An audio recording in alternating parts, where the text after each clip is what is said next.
There is a quiet path that leads away from the noise of the world, a trail not marked by ambition or haste, but illuminated by a different kind of light.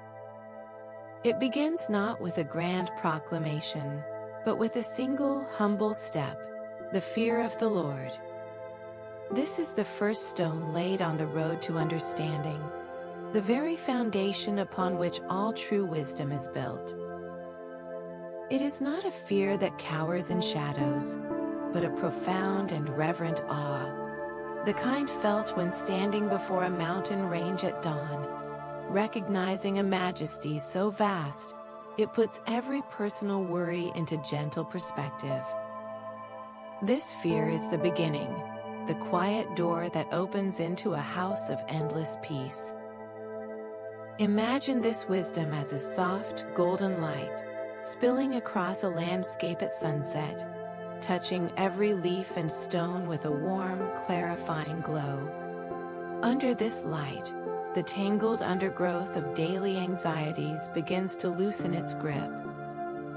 The frantic questions that chase the mind in circles, the worries over tomorrow, the regrets of yesterday, lose their sharp edges, softened by the steady assurance that there exists a source of knowledge greater than one's own. To walk in the fear of the Lord is to walk in this light, where every step is guided, and every breath is taken with the trust of a child who knows they are held. The world clamors for attention, its voices a chaotic symphony of demands and distractions. But here on this path, a deep and abiding quiet reigns. It is the quiet of a forest glade, where the only sound is the rustle of leaves moved by a divine breath. It invites the soul to release its burdens, to lay down the heavy packs of self-reliance and control, and to simply rest. This rest is not idleness, but a conscious surrender, a leaning into the eternal strength that offers to carry every load. It is the peace that comes from knowing the universe is not a chaotic accident, but a creation held in wise and loving hands.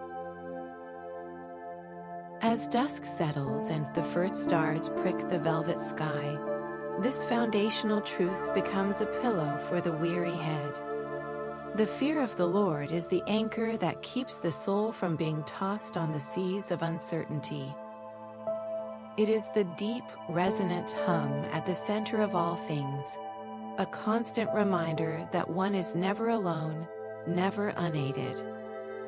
To embrace this beginning is to find a home for the spirit, a place of safety where the heart can cease its striving, and the mind can release its need to know all the answers. Here, in the quiet acknowledgement of a holy presence, wisdom plants its first seed, promising a harvest of peace that surpasses all the fleeting understanding the world can offer. A gentle call echoes through the quiet foundation of reverence, a voice not of scolding, but of profound invitation. It is wisdom's own cry, rising like a soft mist from the earth after a warm rain, a persistent and loving summons to any who will pause long enough to listen.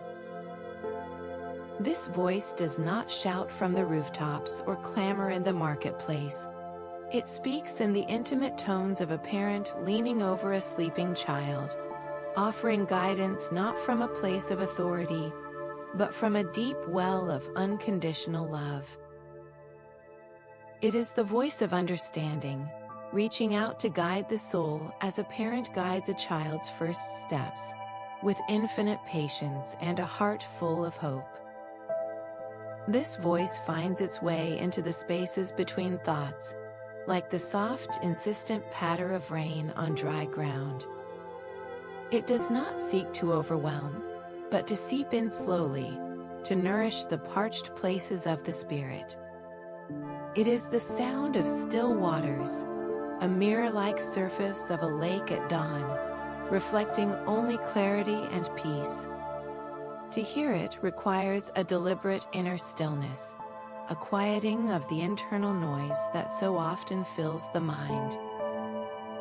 One must become like that still water, allowing the ripples of worry and distraction to settle until the surface is smooth enough to reflect the sky, until the soul is calm enough to perceive the whisper that has been there all along. In the hush of the evening, as the day's last light fades and shadows lengthen, this gentle whisper grows more distinct. It speaks of paths made straight and burdens made light.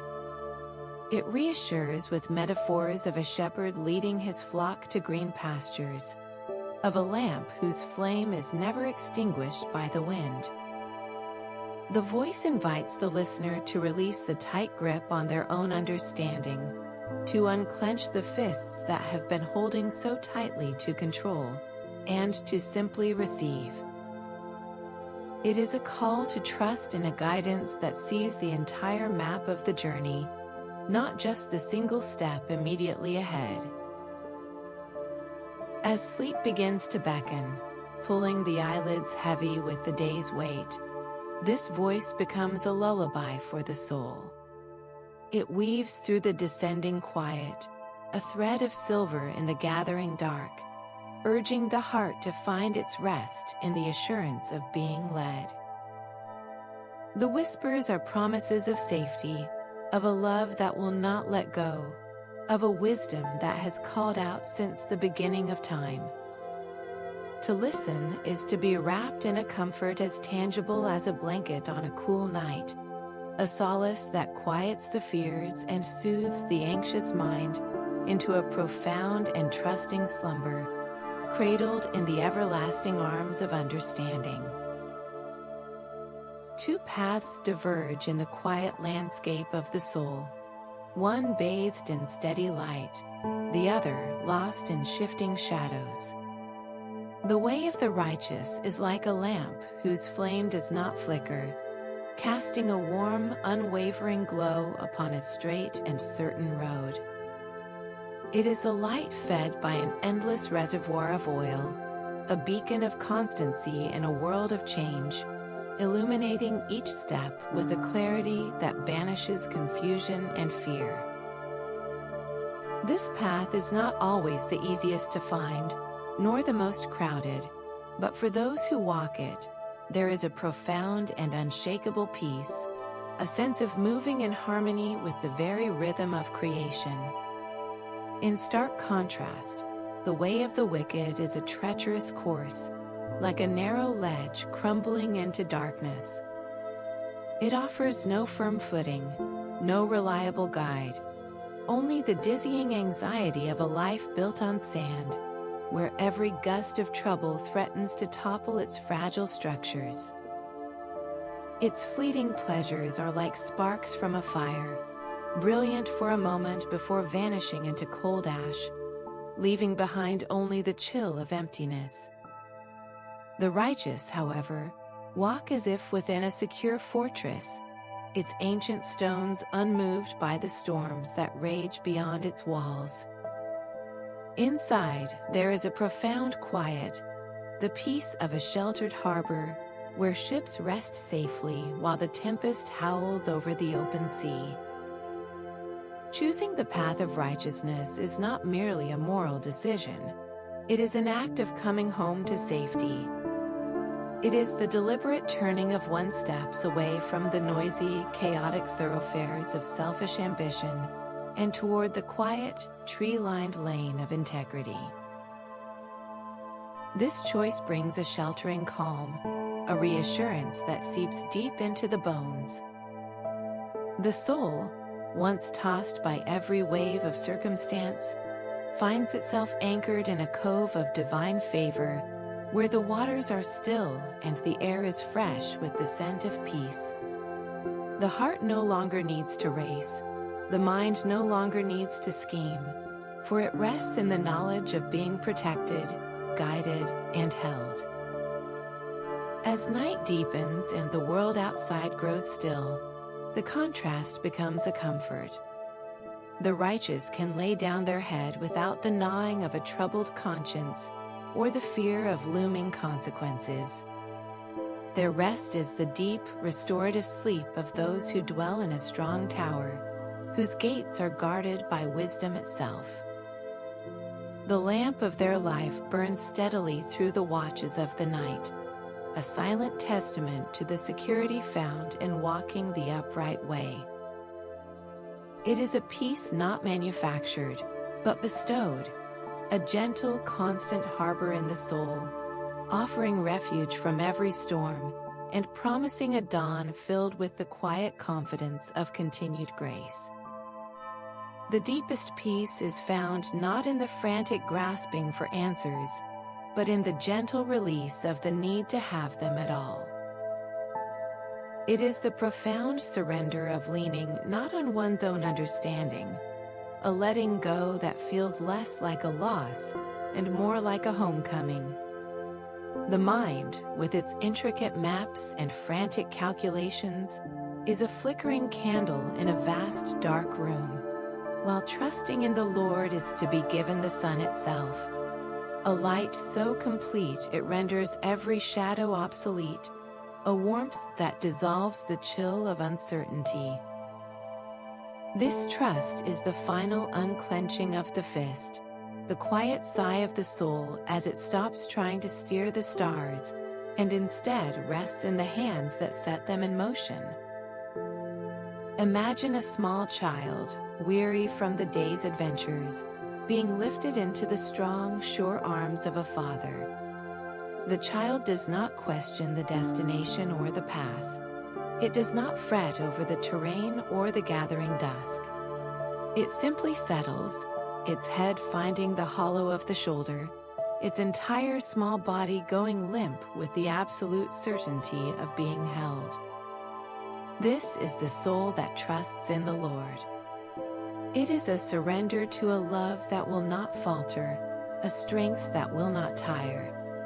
The complexities that once tangled the mind, the whys and hows and what-ifs, lose their power, soothed away by the steady rhythm of a divine heartbeat. This trust transforms the landscape of the heart from a battlefield of anxieties into a place of serene safety. The worries that once stood like jagged mountains are smoothed into gentle hills under the perspective of a love that sees the end from the beginning. The frantic plans and backup plans, the mental rehearsals for every possible outcome, all become like toys put gently back into their box. There is no need to lean on the rickety scaffolding of personal insight when one is invited to rest upon the unshakable rock of divine wisdom. The soul, cradled in this assurance, finds a stillness so deep it feels like the very core of the universe. As sleep reaches out its welcoming arms, this trust becomes the softest blanket, the most secure chamber. The mind, so often a cage of circling thoughts, is unlocked and set free. There is no more straining to hear the distant future or to decipher the obscured past. There is only the present moment, held, beloved, and entirely safe. To trust in the Lord with all one's heart is to fall asleep like that cherished child, not with ignorance, but with profound knowledge, not with weakness, but with the ultimate strength that comes from knowing, beyond any shadow of a doubt, that one is carried. It is the final release into a rest that is both deep and divine, a slumber cradled in the everlasting arms. From the quiet sanctuary of a trusting heart, a new awareness emerges, the profound and sobering power held within the simple act of speech.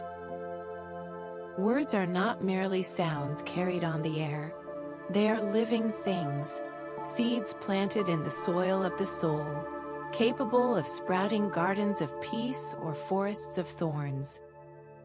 They possess a dual nature, a sacred and terrible potential to be a balm that soothes the deepest wounds, or a poison that seeps slowly into the spirit, A gentle word, spoken in season, can be like cool water on a fevered brow, a healing touch that reaches places hands cannot, while a harsh utterance hangs in the air, like a shard of broken glass, leaving lacerations long after the sound has faded.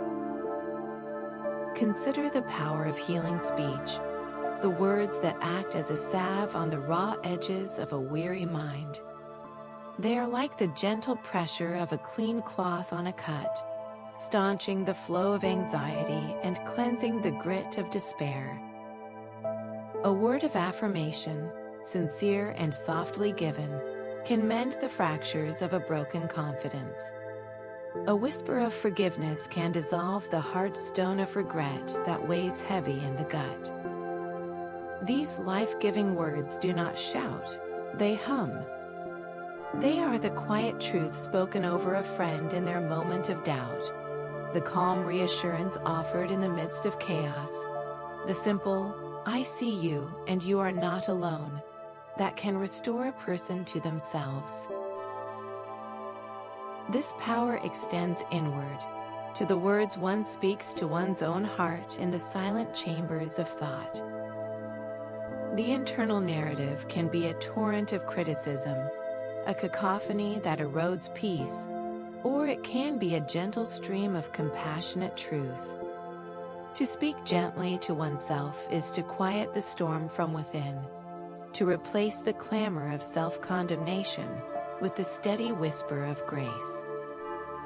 It is to acknowledge weariness without judgment, to recognize failure without attaching it to one's identity, to hear the gentle truth that one is beloved despite all flaws. This internal dialogue of kindness is the foundation upon which a quiet mind and a peaceful heart are built, a fortress against the outer world's noise. As the day concludes and the body prepares for rest, there is a sacred opportunity to let both the spoken and the heard words settle into a healing silence. To speak a gentle truth to a loved one before sleep is to weave a thread of peace into the fabric of the night. To listen to a calming word, perhaps from a sacred text or a cherished memory, is to allow a final soothing note to resonate in the soul. In this conscious choosing of life-giving words, the mind finds its quietude and the heart its calm. The power of the tongue, when yielded to wisdom, becomes not a weapon, but an instrument of profound peace, a gentle force that can truly quiet the raging seas within and lead the spirit into a deep and restorative slumber. In the quiet rhythm of a world governed by divine order, there is a profound peace to be found in the steady, unhurried work of the hands and heart. Diligence is not the frantic striving of the anxious, but the purposeful, trusting labor of those who understand their part in a greater plan. It is the quiet hum of creation cooperating with the Creator, a gentle partnership where each small, faithful effort is met with a corresponding grace. The value of such work is woven throughout the fabric of wisdom, illustrated not by grand, sweeping gestures, but by the humble, ceaseless activity of the smallest of creatures, and the patient turning of the seasons. Consider the ant, a tiny being of immense purpose, moving through the filtered light of a summer's day. It carries a crumb many times its size, not with strain, but with a quiet determination that speaks of a future need understood and provided for. There is no overseer cracking a whip, no shrill voice of panic driving it forward. Only the deep, instinctual knowledge of what must be done, and the steady, rhythmic motion to do it. Its storehouse, hidden in the earth, fills grain by grain, a silent testament to the blessing of small, consistent acts. Watching such a creature, the soul learns that worry over tomorrow is soothed, not by frantic planning, but by the tranquil confidence of doing today's work well. This same principle unfolds across the breadth of a sun-drenched field. The farmer does not stand over the sown seeds, clawing at the soil in a desperate attempt to hasten their growth. He has done his work, the plowing, the planting, the watering, and now he waits, his trust placed not in the seeds themselves, but in the unseen power that gives the increase. The field does not yield its harvest in a single chaotic explosion, but in a slow, golden unfurling, a ripening that happens in perfect silent timing. The sheaves of grain stand tall and heavy, not because of the farmer's anxiety, but in spite of it. They are the natural, beautiful result of diligence married to faith, a provision earned through effort, yet received as a gift. This understanding eases the frantic pressure that so often accompanies ambition. The diligent heart works with a quiet focus, its energy channeled not into fearing scarcity, but into participating in God's abundant provision. It is the peace of the craftsman who shapes the wood with care, knowing each stroke of the plane has purpose. It is the calm of the homemaker who orders her domain, creating a sanctuary of peace, one small task at a time. There is no rush, for the outcome is held in hands far more capable than our own. The labor itself becomes a form of rest, a meditation in motion that quiets the mind and settles the spirit. As evening falls, the diligent soul can lay down its tools with a deep and satisfying weariness, its worries for the morrow having been transformed into a quiet confidence. The storehouses of the Spirit are filled, the fields of the heart are ripe with promise, and sleep comes as a natural, blessed harvest of a day spent in faithful, peaceful work. There is a clamor that masquerades as life, a noisy street where mockery is the common tongue, and folly wears the crown of popularity. Its attractions are bright and loud, a carnival of hollow laughter and fleeting alliances, where every shout covers a deeper silence, and every boast hides a quiet fear. This is the path of fools, a thoroughfare paved with the brittle stones of pride, and lined with the withered gardens of shallow pursuits. To walk here is to subject the soul to a constant, grating dissonance, a noise that seeps into the mind and agitates the spirit, leaving it restless and unmoored. The choice to avoid this path is not one of judgment, but of profound self-care, a gentle turning of the ear away from the shouting, and toward a far more beautiful music.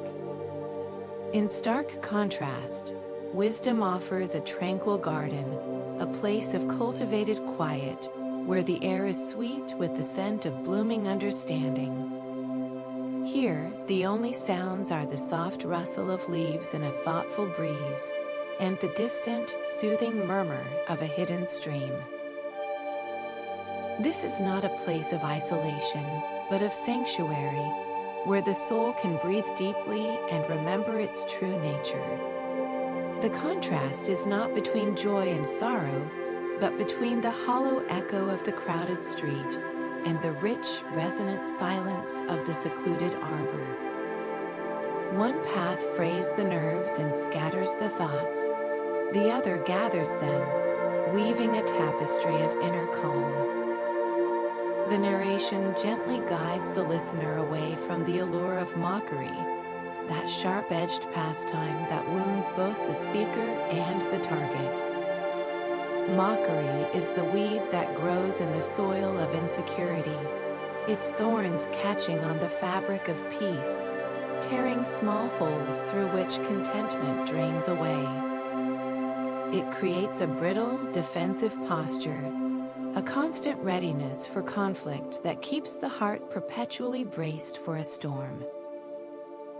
To choose the quiet way is to lay down these arms, to refuse the intoxicating but poisonous wine of scorn.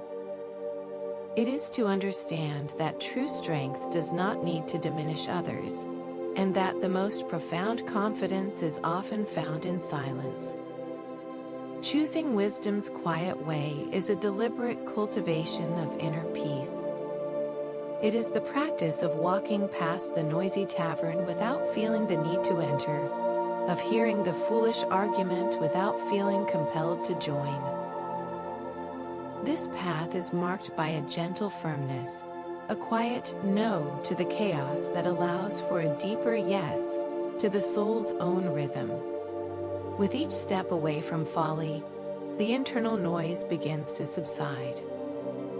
The frantic pulse slows, the tightness in the chest loosens, and the mind, no longer buffeted by foolishness, settles like silt in a still pond, until the water of the Spirit is clear and calm, reflecting only the steady, peaceful light of the heavens above. The gentle hand of a loving Father does not merely comfort, it also corrects, shaping with a care that looks beyond momentary pleasure to enduring strength. The Lord's discipline is not the harsh blow of an angry taskmaster, but the deliberate, tender guidance of one who cherishes his child too much to leave them to their own waywardness. It is the careful pruning of a cherished vine, where every cut, though it may seem a loss, is in truth an act of profound love, designed to channel life more deeply into the remaining branches, promising a harvest of greater beauty and more abundant fruit. To be corrected by God is to be marked as His own, a beloved son or daughter, in whom He invests the careful, sometimes painful work of transformation. Imagine a master gardener walking through his vineyard in the cool of the evening, his eyes seeing not just the vine as it is, but the glorious potential of what it could become. His shears are sharp and sure, but his touch is gentle as he identifies a branch, lush with leaves but bearing no fruit, and with a precise snip, removes it. The vine may look wounded for a time, its form altered, its greenery diminished.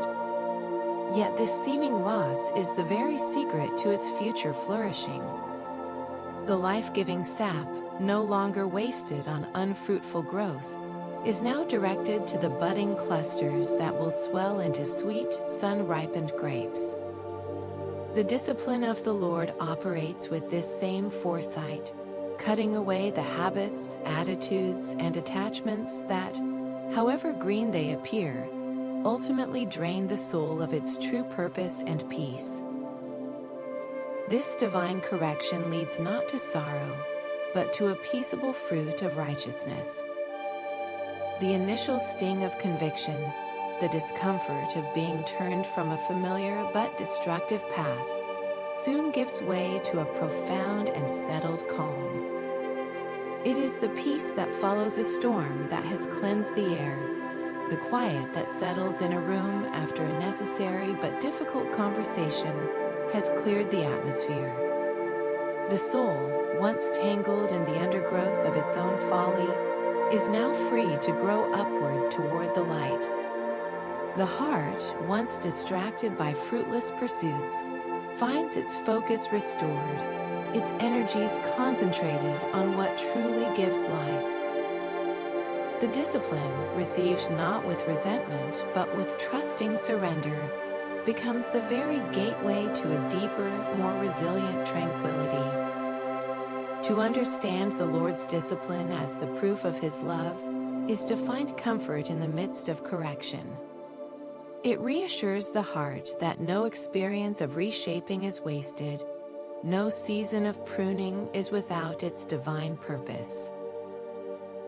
The soul can rest even in the process, knowing it is held in a love that will not abandon it to its own devices. Like a vine that trusts the gardener's skill, the believer can yield to the shears, confident that the temporary bareness will give way to a more magnificent display of life and flavor. This knowledge settles the spirit for the night, offering not a promise of a painless life, but the far greater promise of a purposeful one, guided by a Father's hand that is always, always working for our ultimate good and His everlasting glory. There is a treasure hidden not in the earth, but in the quiet spaces of a seeking heart, a wealth more enduring than gold, and more brilliant than the rarest gem. This is the value of knowledge, the profound pursuit of insight, that Proverbs exalts as the true riches of the soul.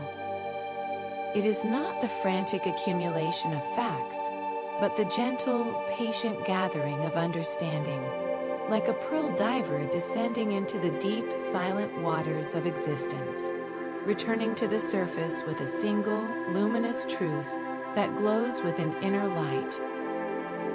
To seek this knowledge is to embark on the most rewarding of quests, one that quiets the hunger of the spirit and fills the mind with a serene and lasting light.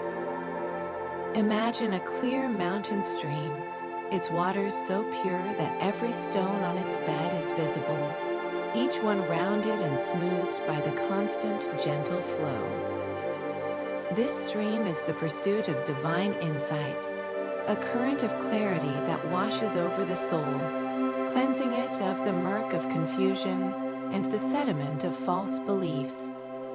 To drink from these waters is to be refreshed with an understanding that goes beyond mere intellect. It is a knowledge that seeps into the very marrow of one's being, a cool, clear certainty that soothes the fever of uncertainty. Each new insight is like a sip from this eternal spring, a moment of pure, unadulterated truth that hydrates the parched landscapes of the heart. The process of storing up this wisdom is a gentle, deliberate act, akin to gathering pearls for the soul. One does not rush through a field of pearls. One walks slowly, eyes cast down, with a patient reverence for the treasure that lies partially concealed. Each pearl of knowledge, a realized truth about forgiveness, a grasped principle of patience, an understood facet of God's character, is found in its own time, often in the quiet moments of reflection or in the midst of humble circumstances. The collector does not force them. They are received, each one a gift, each one adding to the priceless strand that adorns the inner life with beauty and worth. This slow accumulation requires a heart at rest, free from the frantic need for immediate answers, content to search and to wait. As the day's light softens into evening, the soul that has valued knowledge finds itself enriched with a deep and abiding peace. The treasures gathered are not burdens to be guarded with anxiety, but possessions that impart their own quietness. They are like a hidden storehouse within the spirit, filled with light for dark times and clarity for confused moments. The mind, having feasted on true insight, is satisfied, its restless questions calmed.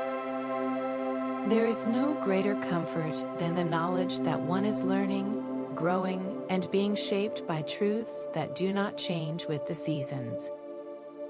To cherish knowledge is to cultivate a soul that is both deep and still, a tranquil reservoir of wisdom from which one can draw, night after night, until sleep becomes just another gentle dive into the profound and peaceful depths. In the quiet architecture of the soul, discernment stands as the watchful guardian at the gate, a sentinel of peace in a world of clamoring choices. It is the inner compass that does not spin wildly with every passing wind of opinion or flash of desire, but holds true to a north star of divine wisdom, guiding the heart through the complex terrain of life, with a steady, unhurried confidence. This faculty is not born of suspicion or fear, but of a deep, abiding connection to the source of all understanding, a finely tuned instrument that can distinguish the pure note of truth from the dissonant chords of deception.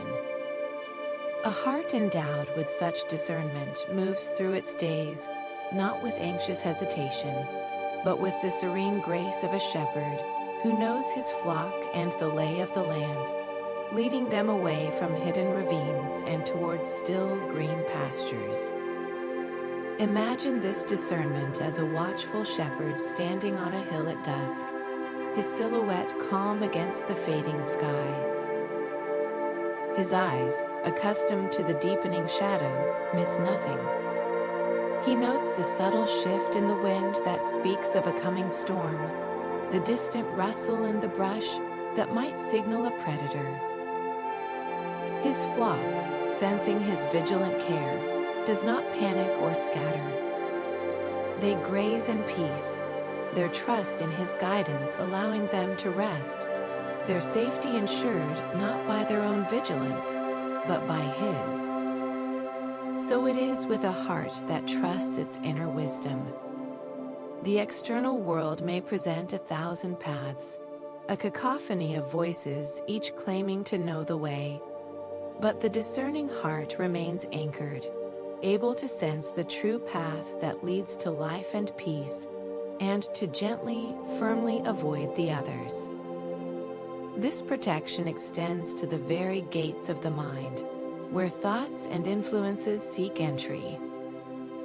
Discernment is the gatekeeper who questions every visitor, not with hostility, but with a calm and penetrating clarity. It holds up an offer, a piece of advice, a tempting opportunity to the light of wisdom, watching how it shines through. Is it opaque, clouded with selfish motive or short-term gain? Or is it translucent, allowing the pure light of truth to pass through? The guarded gates swing open only for that which will contribute to the inner peace of the citadel, turning away the merchants of anxiety, the peddlers of strife, and the envoys of hollow pleasure. With each wise refusal, the walls of the soul grow stronger, the atmosphere within grows more still, and the heart rests in the security of its own well-defended peace. To navigate life's choices with this inner wisdom is to trade the frantic map reading of the ego for the sure guidance of a divine GPS. There is no need for hasty, regret-filled decisions made in the fog of pressure or emotion. Instead, there is a patient waiting, a quiet listening for the inner confirmation that feels less like a shout and more like a settled warmth in the spirit, a deep, resonant yes that aligns with peace.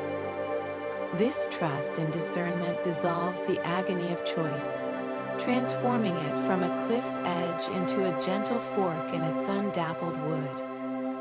Each step taken from this place of inner knowing is a step deeper into tranquility, a movement in harmony with a melody too subtle for the ears, but felt profoundly by the soul. As night falls, the discerning heart can lay down its burdens, its choices made, its path clear, and slip into a sleep that is itself a form of wisdom, a quiet, trusting surrender into the arms of the great shepherd who guards the gate forever. A gentle answer turns away wrath, not as a mighty river diverts a boulder, but as a soft morning mist quenches the thirst of a spark, dissolving its potential for a raging fire before it can even catch. This is the profound, counterintuitive wisdom of peacemaking, the quiet strength that flows from a heart steeped in humility. It is the choice to meet the clenched fist not with another, but with an open palm, to answer the shout not with an echo, but with a silence so deep it absorbs the sound. In this sacred space of restraint, anger finds no partner for its dance, no mirror for its fury, and is left to exhaust itself in the empty air, leaving behind a stillness where reconciliation can gently take root and grow. Humility is the fertile soil from which this peaceful life springs. It is the soul's quiet acceptance of its own smallness within the grand divine tapestry, a posture that neither demands rights nor bristles at slights. The humble heart is like a low-lying valley, where the cool, calming waters of grace naturally collect, creating an oasis of tranquility. It does not need to win arguments or assert dominance, for its security is found not in being proven right, but in being held in a love that transcends all human conflict. From this low place, one can see clearly, without the distorting haze of pride, and respond to provocation not from a place of wounded ego, but from a deep well of settled peace. The joy of such a life is not the fleeting excitement of victory, but the deep, resonant satisfaction of harmony restored. It is the quiet that follows a storm that never broke, the warmth of a relationship preserved, the inner calm of a spirit that has refused to be baited into battle. This joy feels like the first cool breeze of evening after a sweltering day, a relief that washes through the entire being. It is the profound rest that comes from knowing one has been an instrument of peace, a conduit for a grace that cools heated tempers and soothes frayed nerves, leaving behind a landscape where understanding, not resentment, can flourish. In the quiet of the evening, this spirit of reconciliation becomes a balm for the soul itself. The heart that has practiced peacemaking throughout the day carries no unresolved strife into the night, no smoldering embers of bitterness that could ignite into restless dreams. It lays down its head with a conscience clear and a spirit light, having chosen the path that leads to life. The joy of a peaceful life is the ultimate lullaby, a melody of contentment that sings of bridges built instead of walls raised, of gentle answers that have silenced storms, and of a rest that is not merely the absence of conflict, but the active, joyful presence of a profound and lasting peace. In the forest of the soul, two trees stand in stark contrast, their forms a silent testament to the wisdom they embody. One is a tall, supple willow, its long branches flowing like liquid grace, bending low to the earth when the winds howl, its leaves whispering secrets of resilience as it sways. The other is a rigid, ancient oak, proud and unyielding, its trunk thick with the arrogance of centuries, standing immovable against the gale until, with a crack that echoes like a shattered promise, it splinters, its mighty form brought low by the very strength it boasted. This is the quiet, powerful lesson of the folly of pride, a force that builds a brittle fortress around the heart, only to have it collapse under the gentle, persistent pressure of a humility that knows how to bend. Pride insists on its own height, its own visibility, like a tower built on a hill, demanding to be seen and admired. It is a posture of constant strain, a clenching of the spirit that fears any show of weakness, any admission of need. The proud heart is a fortress with its drawbridge permanently raised, isolating itself in a castle of its own making, where the air grows stale and the echoes of its own voice are the only company. It mistakes rigidity for strength and dominance for honor, not realizing that true honor is not taken but given, a gentle crown placed upon the head by the hands of respect and love, earned in the low places of service and kindness. The way of pride is a lonely vigil, a tense waiting for a storm that will inevitably reveal its fragile foundations. Humility, by contrast, is the quiet strength of the valley, the power of the river that carves canyons not by force, but by persistent, gentle flow. It is the tree that bends, acknowledging a power greater than itself, and in that yielding discovers an unbreakable flexibility. The humble heart needs no fortress, for its safety is found in its connection to the earth, to the community, to God. It is open, receptive, and soft, a vessel that can be filled rather than a wall that must be defended. This lowering of oneself is not a loss of dignity, but the discovery of a far greater one, the dignity that comes from being part of a vast, interconnected whole, where each part, however small, is essential. In bending, it does not break. In stooping, it finds a strength that pride can never comprehend. This path of humility leads to a quiet honor and a peace that the proud will never know.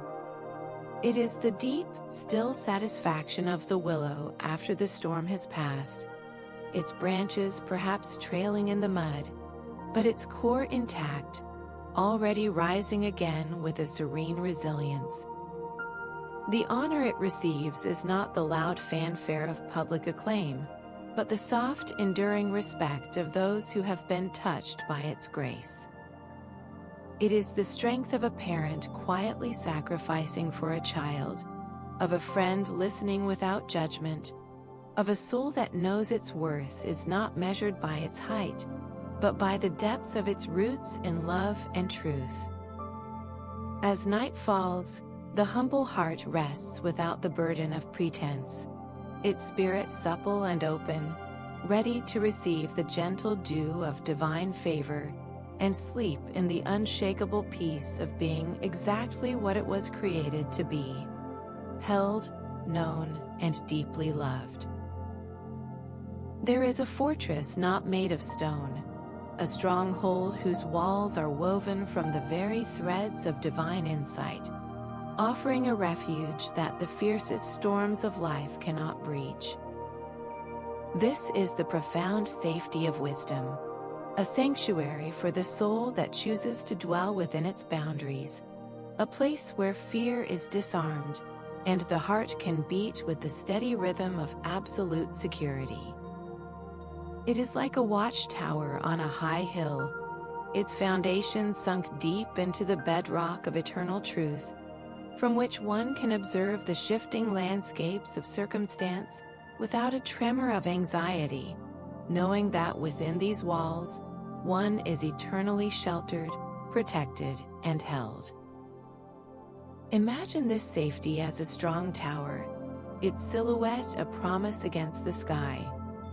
Its stones are the precepts of Proverbs, each one laid with care, mortared together with the fear of the Lord, creating an edifice that time cannot erode and trouble cannot shake. To enter this tower is to leave behind the vulnerabilities of the open field, the exposed nerves, the unguarded thoughts, the raw edges of the spirit. Inside, the air is still and cool, the only sound the soft echo of one's own breath, slowed and deepened by the certainty of being safe. From the narrow windows, one can see the approaching clouds of worry, the distant flashes of potential disaster, but they are rendered silent and powerless, mere spectacles viewed from an unassailable height. This protective embrace is also like that of a sheltered nest, cunningly woven into the cleft of a rock, hidden from the eyes of predators and the fury of the elements.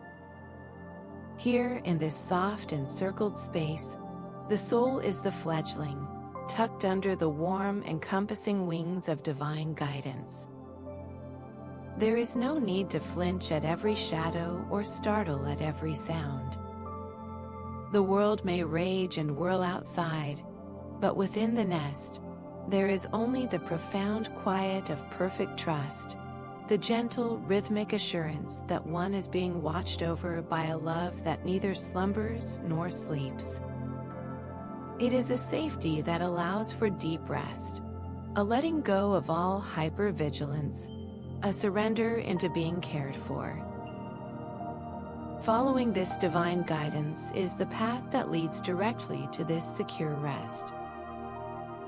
It is not a frantic scramble for safety, but a quiet walking, a step-by-step adherence to the way of understanding that naturally brings one to the tower's gate and the nest's warm center. Each choice aligned with wisdom is another stone in the wall, another strand in the nest. The soul that heeds the gentle voice, that turns from folly and embraces truth, finds that it is not building its own refuge, but rather walking into one that has been prepared since the beginning of time. As dusk descends and the need for rest becomes paramount, this knowledge settles the spirit completely. There is no safer place to be than in the center of God's wise will. No more secure rest than that which is found by following the lamp of His Word. Here, in the safety of wisdom, the heart can close its eyes, releasing every care, and drift into a sleep that is itself a form of trust, a deep, peaceful slumber within the unshakable, everlasting fortress of divine love. There is a tree planted by streams of water, its roots sunk deep into the nourishing earth, its leaves a perpetual green, and its branches heavy with a sweet, sustaining yield. This is the life of the righteous, a life whose very essence is to bear fruit, not through striving or strain, but as a natural, graceful outpouring of a soul rooted in divine favor.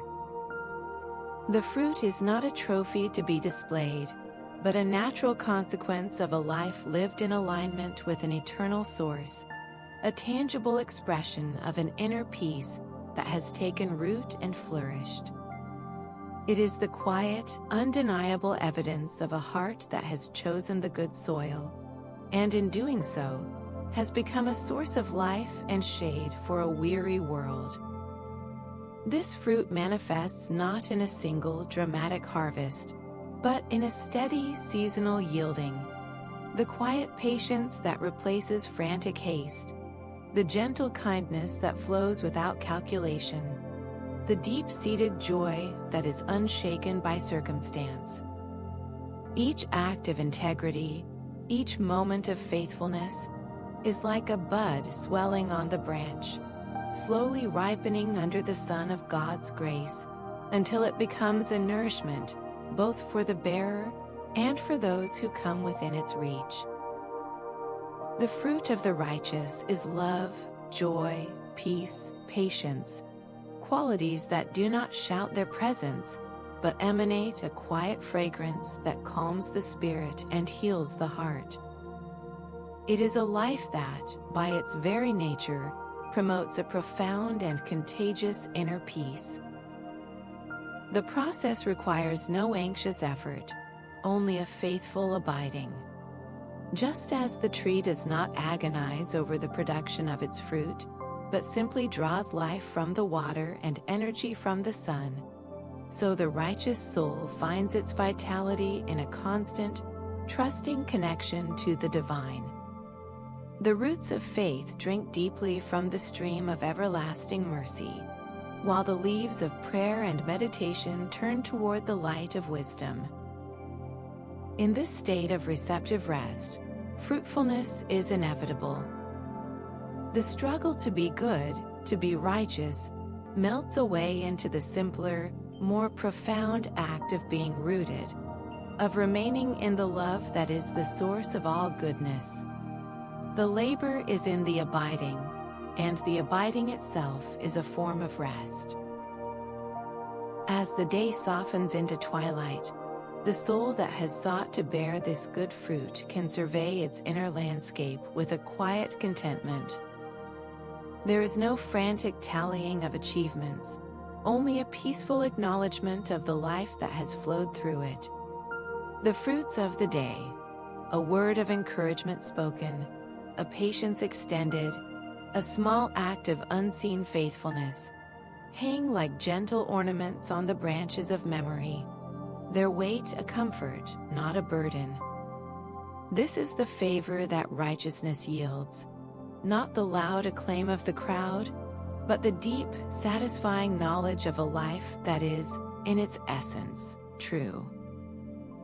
It is a peace that settles in the bones, a quiet assurance that one's existence is fruitful and meaningful. And as sleep approaches, this knowledge becomes the sweetest of lullabies, singing the soul into a rest that is as deep and nourishing as the roots from which its very life springs. There is a clarity that comes from walking a straight path, a luminous peace found in the simple, unadorned truth of a life lived without hidden corners or twisted motives. The path of integrity is this straight road, paved not with ambition, but with the smooth, honest stones of a conscience at rest, stretching out beneath a sky scrubbed clean of deception. It is a way where the soul needs no map of excuses, no labyrinth of half-truths to navigate, for every step is taken in the open, under the benevolent gaze of a sun that reveals all and condemns nothing. To choose this path is to choose a profound inner tranquility, a freedom from the gnawing fear of discovery and the exhausting labor of maintaining a facade. Imagine this upright way as a high mountain trail in the clear light of dawn. The air is sharp and pure, each breath a cleansing draught for the spirit. Below, in the shadowed valleys, winding paths twist through a fog of compromise and deceit, their travelers forever looking over their shoulders, their journeys hampered by the thick undergrowth of suspicion and the sinking mud of guilt. But here, on the straight and narrow ridge, the walk is steady and sure. The view is unobstructed for miles, the destination clear, and the heart, unburdened by duplicity, feels as light as the air itself. Each footfall is a confident, resonant note in the quiet symphony of an honest life. This commitment to honesty brings with it a sky-wide serenity. A life of integrity is like a day after a cleansing rain, when the atmosphere has been washed of all dust and haze, and the blue of the heavens is a depthless, calming expanse. There are no storm clouds of a troubled conscience gathering on the horizon, no low rumble of a secret about to be uncovered. The mind, freed from the constant low-grade anxiety of maintaining a fiction, becomes a still pond, reflecting only the truth of the moment. Thoughts are not scrambled in defense or rearranged for presentation. They flow in a clear, untroubled stream, their course as direct and purposeful as the path beneath one's feet. The narration gently guides the listener to this upright walking, not as a burdensome duty, but as the ultimate liberation. It is an invitation to shed the heavy, ill-fitting costume of pretense, and to stand in the simple, comfortable truth of who one is. With each choice for honesty, whether in word or in silent intent, the path grows straighter, the sky clearer. The tranquil conscience that results is the most restorative of sleeps, a deep and dreamless rest that comes from knowing there is nothing to hide, nothing to explain, and nothing to fear. It is the soul, at last, coming home to itself, walking in the open, under the wide and peaceful sky of God's approving grace. Every step a silent prayer of alignment, and every breath a sigh of profound, unshakable peace. The human heart makes its plans, weaving intricate tapestries of intention with threads of hope and ambition. Yet it is the Lord who directs the final steps, whose hand guides the shuttle to create a pattern far more beautiful and complete than any we could design alone.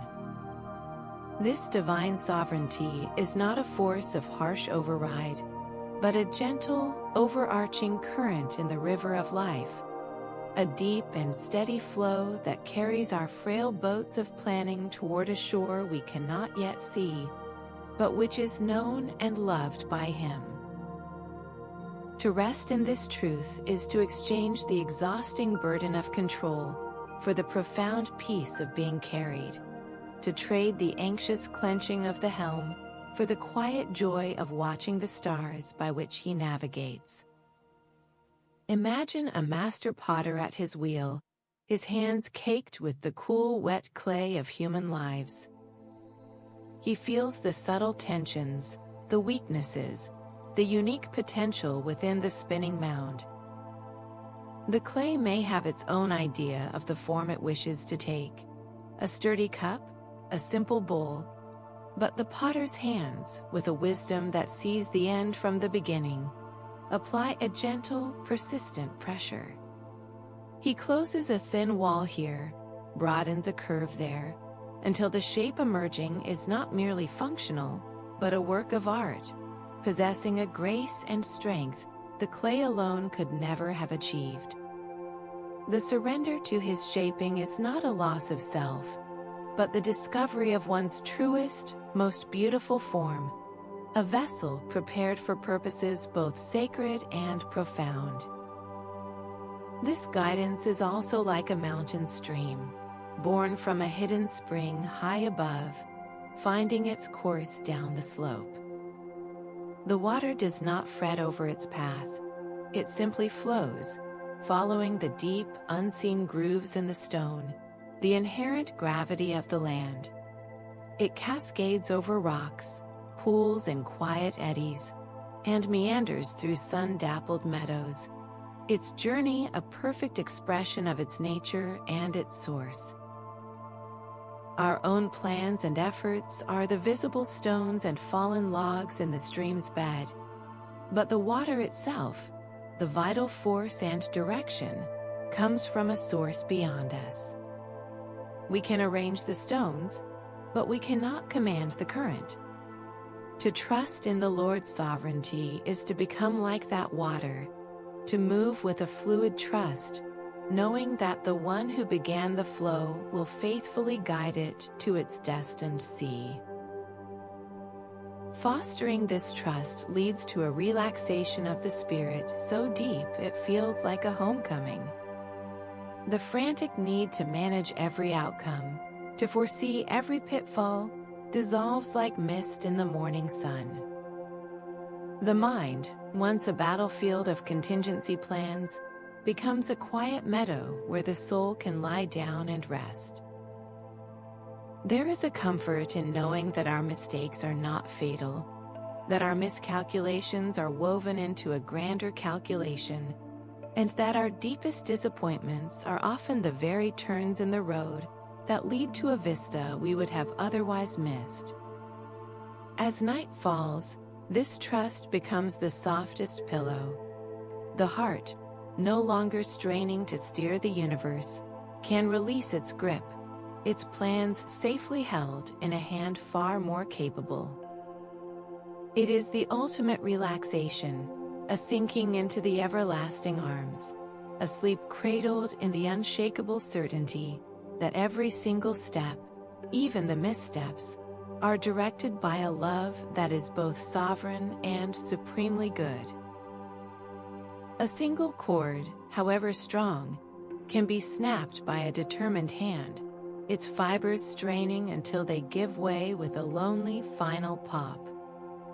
But take 3 cords, twist them together with care, and they become a rope, a resilient braid that can bear immense weight, absorb sudden shocks, and hold fast against forces that would break any one strand alone.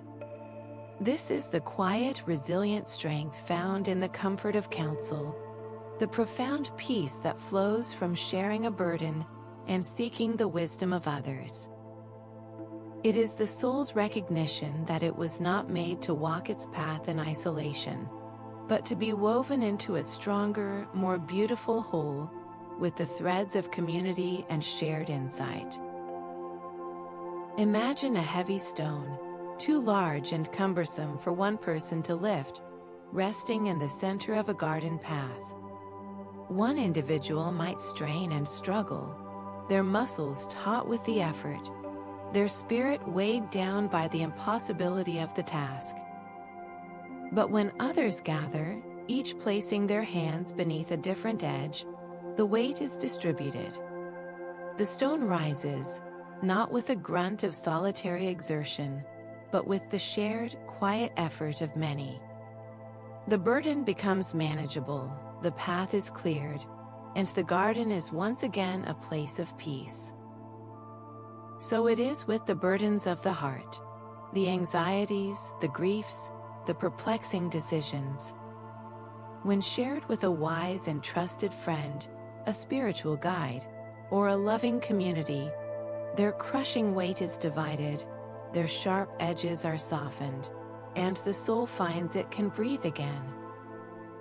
This solace in community is like the gentle murmur of a forest, where the rustle of one tree's leaves is lost in the chorus of the whole.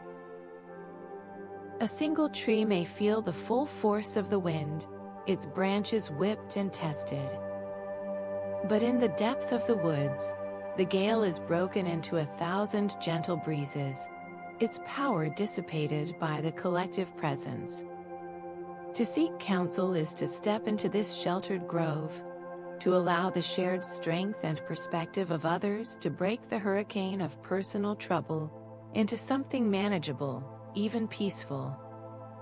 It is an act of humility that acknowledges no one person holds all the answers, and in that acknowledgement, discovers a deeper, more resilient form of wisdom, one that is refined, tested, and affirmed by the hearts of others. As the day draws to a close, and the mind begins to replay its solitary worries, the value of this shared strength becomes a tangible comfort. The heart that has opened itself to counsel does not lie down with its troubles locked tightly inside. It carries the gentle echoes of a friend's reassurance, the clear logic of a mentor's perspective, the silent, supportive presence of those who simply listened. These are the other chords, twisted now around its own, making it stronger, more flexible, less likely to fray under the tension of the night.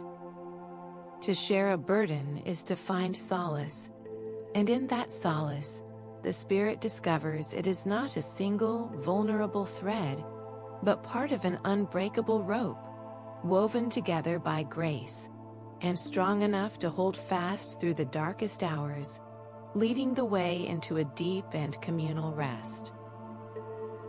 In the heart's deepest chamber, beneath the currents of thought and the tides of emotion, lies a well of profound stillness, a quiet spirit that Proverbs praises as a treasure of great worth. It is not a silence of emptiness, but a fullness of peace, a placid lake whose surface remains unruffled by the winds of circumstance, reflecting only the vast, calm sky of a soul at rest with God. This gentle and quiet spirit is not a weakness to be despised, but a formidable strength, a fortress of serenity built not with stones of defiance, but with the soft, resilient materials of trust and surrender. It is the inner condition of a heart that has ceased its striving and learned the sacred art of being still.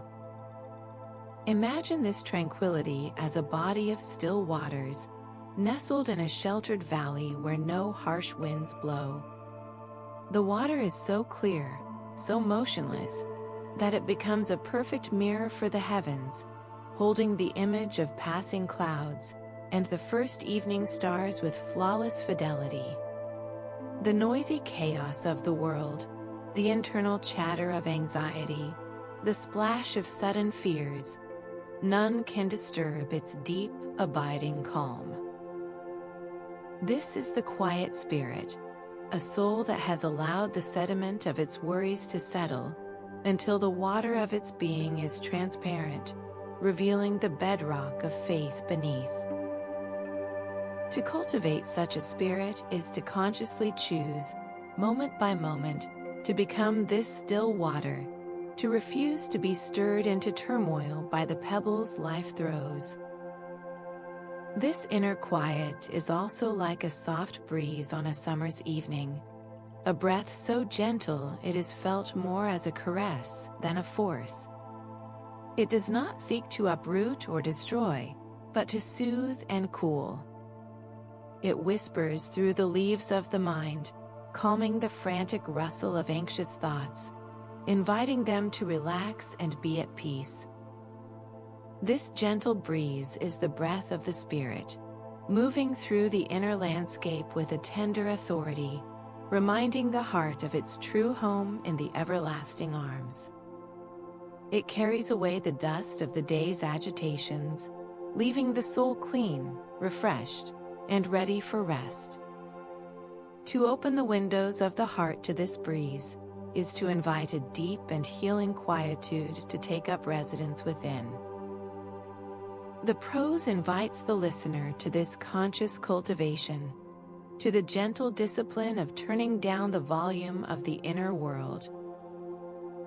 It is a practice of releasing the grip on needing to know, to control, to react. With each surrendered worry, the waters grow stiller. With each gentle breath of trust, the inner breeze blows more softly.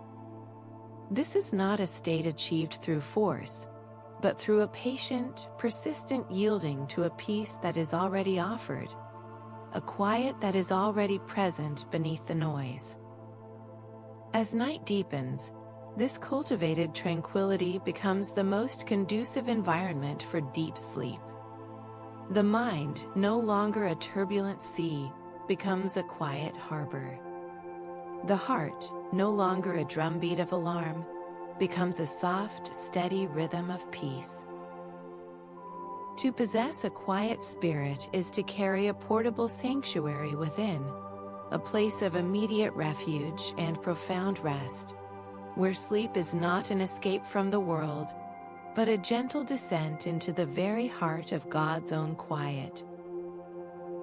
A single seed of kindness, sown in the unassuming soil of a moment, holds within its tiny shell the potential for a forest of peace. It is an act that seems to flow outward, a gentle offering from one soul to another. Yet its most profound reward often circles back to quiet the heart of the giver, watering the roots of their own spirit with a deep and abiding calm. This divine economy of grace operates on a principle far removed from the world's transactional logic.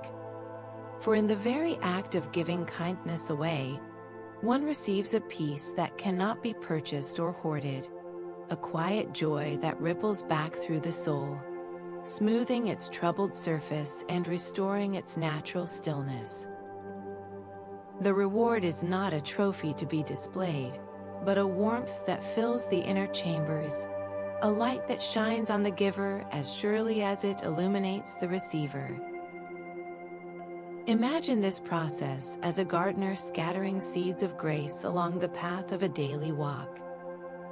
The seeds are small, a patient smile to a flustered stranger, a word of genuine encouragement to a weary friend, a silent prayer for someone who causes irritation. The gardener does not stop to dig a hole for each one, or to fret over its specific fate. The seeds are simply released from an open hand, falling into the cracks and crevices of human interaction, trusting the inherent fertility of the soil and the unseen work of sun and rain. One seed may land on a heart hardened by grief, and lie dormant for a season. Another may find a patch of receptive soil and immediately send down a tiny root of hope. The gardener walks on, their own heart lighter for the sowing, carrying the quiet satisfaction of having participated in something beautiful and life-giving. The effect of these sown seeds is not confined to their immediate landing place. A single act of kindness creates a ripple, like a pebble dropped into the still waters of a pond. The initial splash is the direct impact on the receiver, a burden shared, a dignity restored, a moment of beauty acknowledged. But then the circles spread, moving outward in ways the original actor may never see. The person who received a moment of patience may extend a moment of grace to another. The heart that was warmed by an unexpected word may find the strength to offer a gentle answer in a situation that would have once sparked anger. These ripples of love travel far beyond the point of origin, intersecting with other ripples, creating a complex, beautiful web of peace that gently counteracts the world's harshness, a silent symphony of grace, playing just beneath the surface of the noisy world. As the day ends and the world grows quiet, the soul that has consciously sown these seeds of grace reaps its own intimate harvest. There is no need for external validation or visible success. The reward is the internal landscape itself, a heart free from the thorny weeds of resentment, a mind unclouded by the regret of a harsh word spoken, a spirit softened by the practice of compassion. This is the peace that kindness brings to the giver, a tranquil conscience and a serene disposition. The act of loving others becomes, paradoxically, the most profound act of self-care, cleansing the inner temple of the spirit and preparing it for deep, untroubled rest. To lie down with a heart full of kindness is to sleep under a blanket woven from the very threads of divine love, secure in the knowledge that one has been a conduit of peace, and that in the quiet economy of God, no act of love, however small, is ever wasted. A creeping vine, left untended, can slowly strangle the mightiest of trees, its soft, insistent tendrils weaving a net of neglect that saps strength and blocks the light. So it is with the subtle danger of sloth, a quiet decay that does not announce itself with a crash, but with a whisper, lulling the soul into a stagnant pool, where dreams and purpose slowly sink beneath the surface of inaction. It is the choice of the shaded, weedy path over the sunlit field of diligent work, a surrender not to rest, but to a hollow inertia that robs life of its God-given rhythm, and the soul of its deep, satisfying fruit. This is not the sacred stillness of trust, but the barren quiet of a spirit that has forgotten how to partner with the divine in the gentle work of creation. The contrast is painted across the landscape of the soul with serene clarity. On one side lies a field well tended, its soil dark and rich, its rows straight and true. Here, diligence has worked hand in hand with faith, the steady, rhythmic labor of planting and weeding performed not with anxious strain, but with a quiet confidence in the coming harvest. The air hums with a purposeful peace, the sound of cooperation with the natural order. The worker rests at day's end with a weariness that is sweet and fulfilling, their spirit aligned with the patient, productive pulse of the earth. This is the field of the soul that understands its role, to work as if everything depends on it, and to trust as if everything depends on God. Adjacent to this abundance lies a field given over to neglect. Thistles and thorns have claimed the territory, their spiky forms a testament to inattention. The fence is broken, the gate hangs loose on its hinge, and the once fertile soil lies hard and cracked under the sun. This is the field of the slothful, a place where potential has been suffocated by apathy. There is no harvest here, only the brittle husks of missed opportunities and the whispering silence of what might have been. The quiet of this place is not peaceful, but heavy and accusing, a stillness that speaks of withdrawal from the sacred responsibility of stewardship. It is a portrait of a soul that has chosen the temporary ease of the couch over the lasting satisfaction of the plow. Yet the prose does not scold, it gently encourages a steady effort, free from the frantic energy of anxiety. The diligent heart works at the pace of the seasons, not the frantic tick of the clock. It understands that the sprouting, the growth, and the ripening are in hands far wiser than its own. The call is not to a life of harried exhaustion, but to a life of purposeful motion, a trusting participation in the work that is set before us, one day at a time. It is the peace of the ant storing its food, not in panic, but in patient preparation. The calm of the farmer who sleeps soundly after a day's labor, his trust placed not in his own power, but in the faithfulness of the rain and the sun. To embrace this steady effort is to align with the divine timing that never rushes and never delays, a rhythm that leads the soul away from the dangerous quiet of sloth and into the deeply restful quiet of a day's work well done, and a night's sleep earned in the tranquil confidence of God's faithful provision. In the deepest dark, when the path is lost and the familiar landmarks of certainty have faded into shadow, a single flame can be a universe of hope. It is a small, brave defiance against the overwhelming night, a promise that the way forward is not abandoned, but merely waiting to be revealed.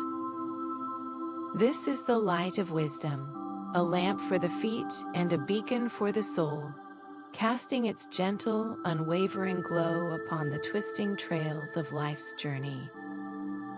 It does not flood the entire landscape with a blinding noonday glare, but illuminates just the next step, and then the next, teaching the heart to walk by faith and not by sight, to trust in the guidance that shines from a source beyond the immediate, visible world. This divine light operates like a kindly held lantern on a treacherous mountain path after sunset. The traveler cannot see the summit, nor even the valley far below. The vast, impersonal darkness presses in from all sides, filled with the unseen and the unknown. But the lantern's circle of gold falls upon the ground directly before their feet, revealing a stable rock here, a patch of slippery gravel there. It is just enough light to prevent a misstep, just enough assurance to keep fear from taking root. The light of wisdom functions with this same practical, loving precision. It does not answer every question about the distant future, but it clarifies the very next right choice, dispelling the confusion that so often paralyzes the will and agitates the mind. In its gentle radiance, the overwhelming becomes manageable, and the impossible journey becomes a series of possible steps. This illumination is the most potent antidote to fear. Fear thrives in the unknown, in the spaces the mind fills with monsters of its own making. But where wisdom's lamp shines, the shadows of those imagined terrors retreat. The shape in the dark is revealed to be a friendly tree, not a lurking beast. The sound in the silence is shown to be the wind in the leaves, not an approaching threat. Divine guidance systematically dismantles the architecture of anxiety, replacing the grotesque forms of what if with the solid, quiet truth of what is. The heart, once gripped by the cold hand of dread, begins to warm, its pulse slowing to a calm and steady rhythm. The path is still dark ahead, but the light held in the hand is a constant companion, a silent promise that one is not, and never has been, walking alone. As night fully embraces the world, this reassurance becomes the soul's anchor. The light of wisdom is not extinguished by the gathering dark. If anything, its value and its beauty are magnified. It is a light that has been tested by the deepest shadows and has proven its resilience. To trust in this light is to find a peace that is independent of circumstance, a calm that dwells in the very core of one's being. The confusion of the day, the tangled threads of problem and decision, are slowly unraveled by its persistent glow. The mind, no longer straining to see the entire map, can relax into the comfort of being led. And so, the spirit settles, ready for rest, cradled in the gentle certainty that the lamp will continue to burn through the watches of the night, its flame a tiny, unwavering echo of the eternal light that guides the cosmos, ensuring that when the dawn finally comes, the traveler will find themselves exactly where they are meant to be.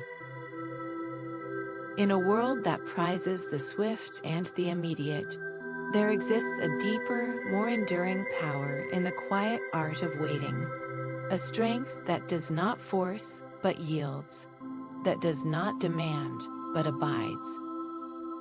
This is the profound strength of patience, a virtue woven through the fabric of wisdom, like the slow, steady growth of an ancient tree, its roots delving deep into the soil of trust, its branches reaching for the sky with a calm and unhurried grace.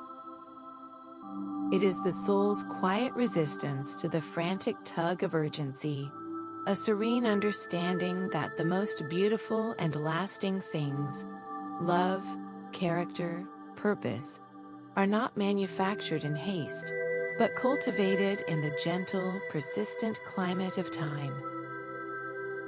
Consider the mighty oak, a monarch of the forest that began as a single acorn, a small, unassuming promise nestled in the earth. For years, its growth was invisible, a secret work happening in the dark, silent soil. It did not strain to become a sapling overnight, nor did it fret when the faster-growing weeds shot up around it, boasting their temporary height. It simply drew sustenance from the rain and the earth, its tiny roots pushing steadily downward, its tender shoot patiently seeking the sun. Its strength was not in speed, but in persistence. Its glory was not in a sudden appearance, but in a gradual, majestic becoming. The patient soul operates on this same timeless principle, understanding that true growth is a sacred, unseen process, and that the most solid foundations are laid slowly, one trusting moment upon another. This strength is also mirrored in the course of a steady river, flowing from a hidden mountain source toward a distant, unseen sea. It does not rage and flood its banks in a desperate attempt to arrive faster. It moves with a powerful, placid certainty, its current deep and unwavering. It curves around obstacles, wears down resistance not by force, but by gentle, persistent presence. And in its patient journey, it carves canyons of breathtaking beauty and nourishes every living thing along its path. The impatient heart is like a flash flood, violent, dramatic, and ultimately destructive, leaving a trail of chaos before it vanishes.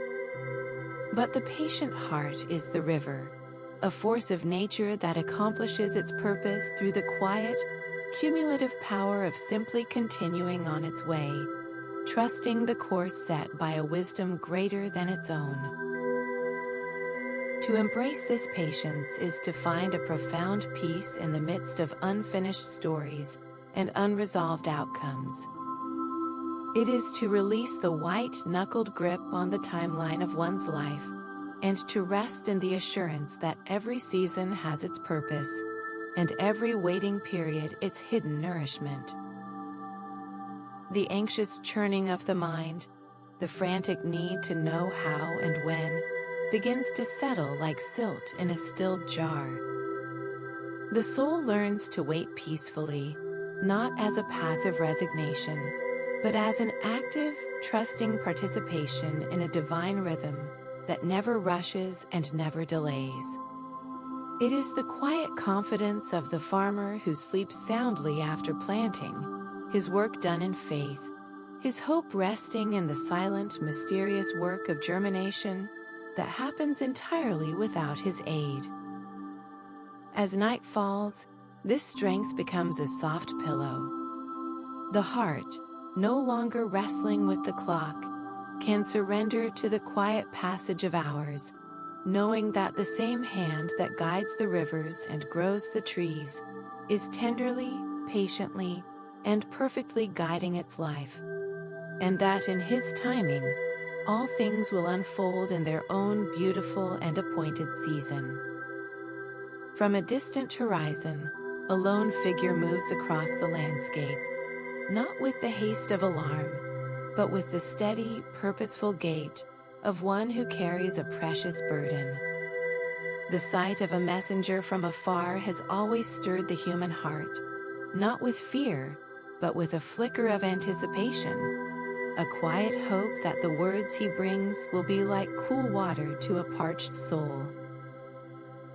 Good news is such a messenger, a gentle herald whose arrival can transform the inner climate of a life, turning the arid plains of worry into verdant fields of joy, and restoring a vitality that seeps into the very bones, bringing health to the spirit and rest to the weary heart. Its power is not in volume, but in its truth, a quiet resonance that aligns the soul with a deeper, more hopeful reality. The arrival of such uplifting truth is like the first, gentle rain after a long drought.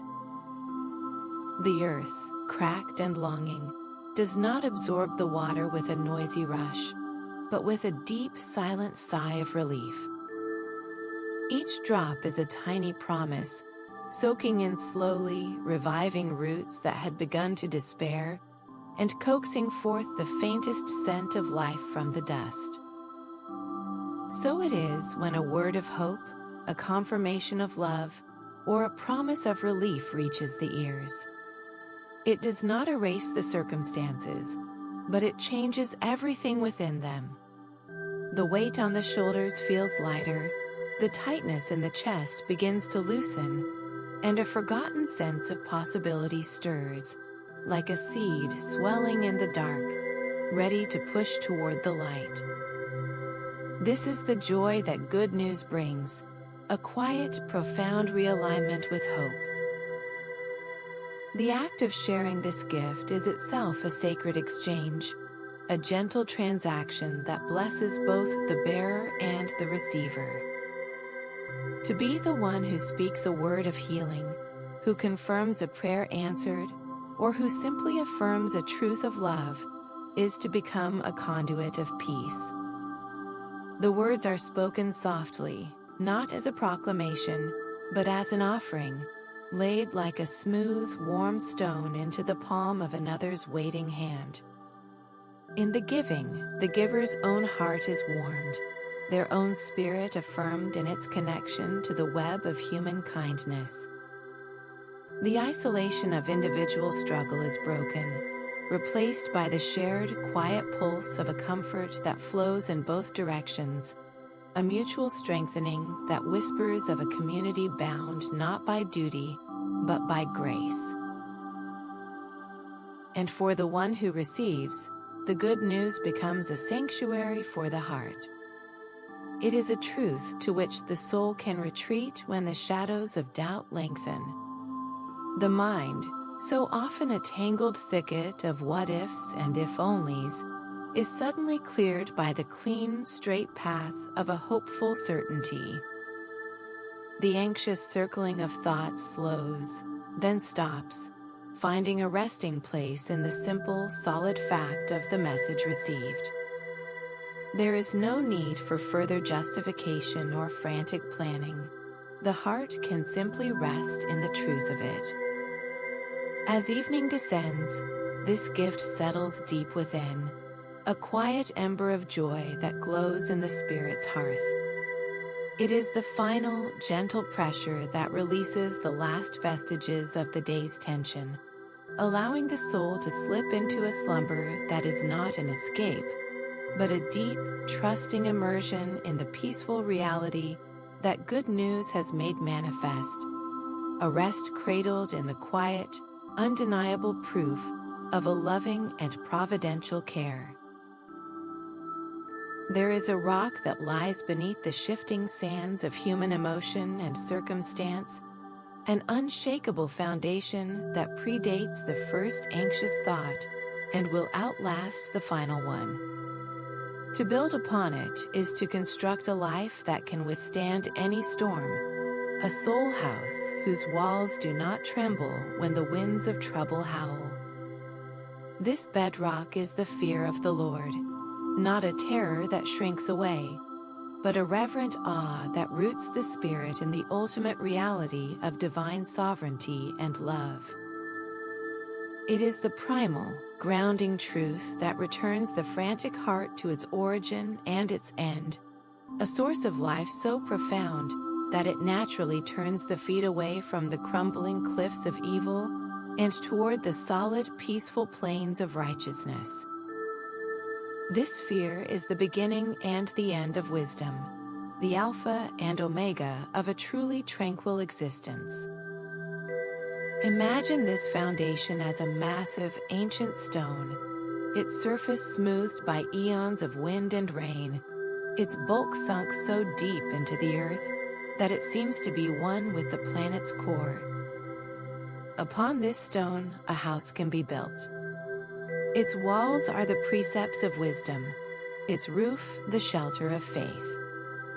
When the rains of adversity fall and the floods of despair rise, they beat against this house, but they cannot move it, for it is founded upon the rock. The fear of the Lord is this unwavering base, a conscious, daily choice to align one's life with what is eternally true and good.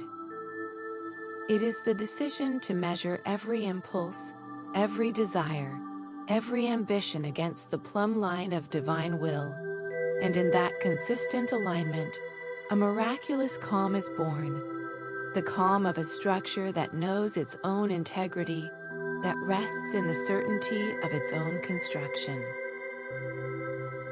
From this foundation flows a life that instinctively avoids evil, not out of a cowering dread of punishment, but from a deep-seated understanding of its corrosive nature. Evil is the termite that chews at the supports of the soul, the damp rot that weakens the floorboards of peace. To the heart grounded in the fear of the Lord, the allure of sin loses its luster, revealed for what it is, a hollow promise that leads only to internal ruin and dissonance. The choice for goodness becomes as natural as a tree turning its leaves toward the sun, a movement toward life and light that is its own reward.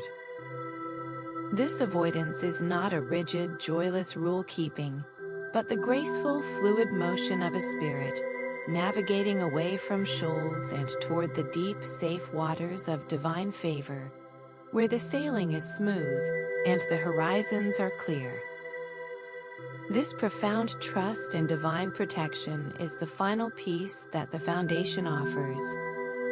It is the deep, satisfying knowledge that the soul is not adrift in a chaotic universe, but is anchored in the heart of a loving, omnipotent God.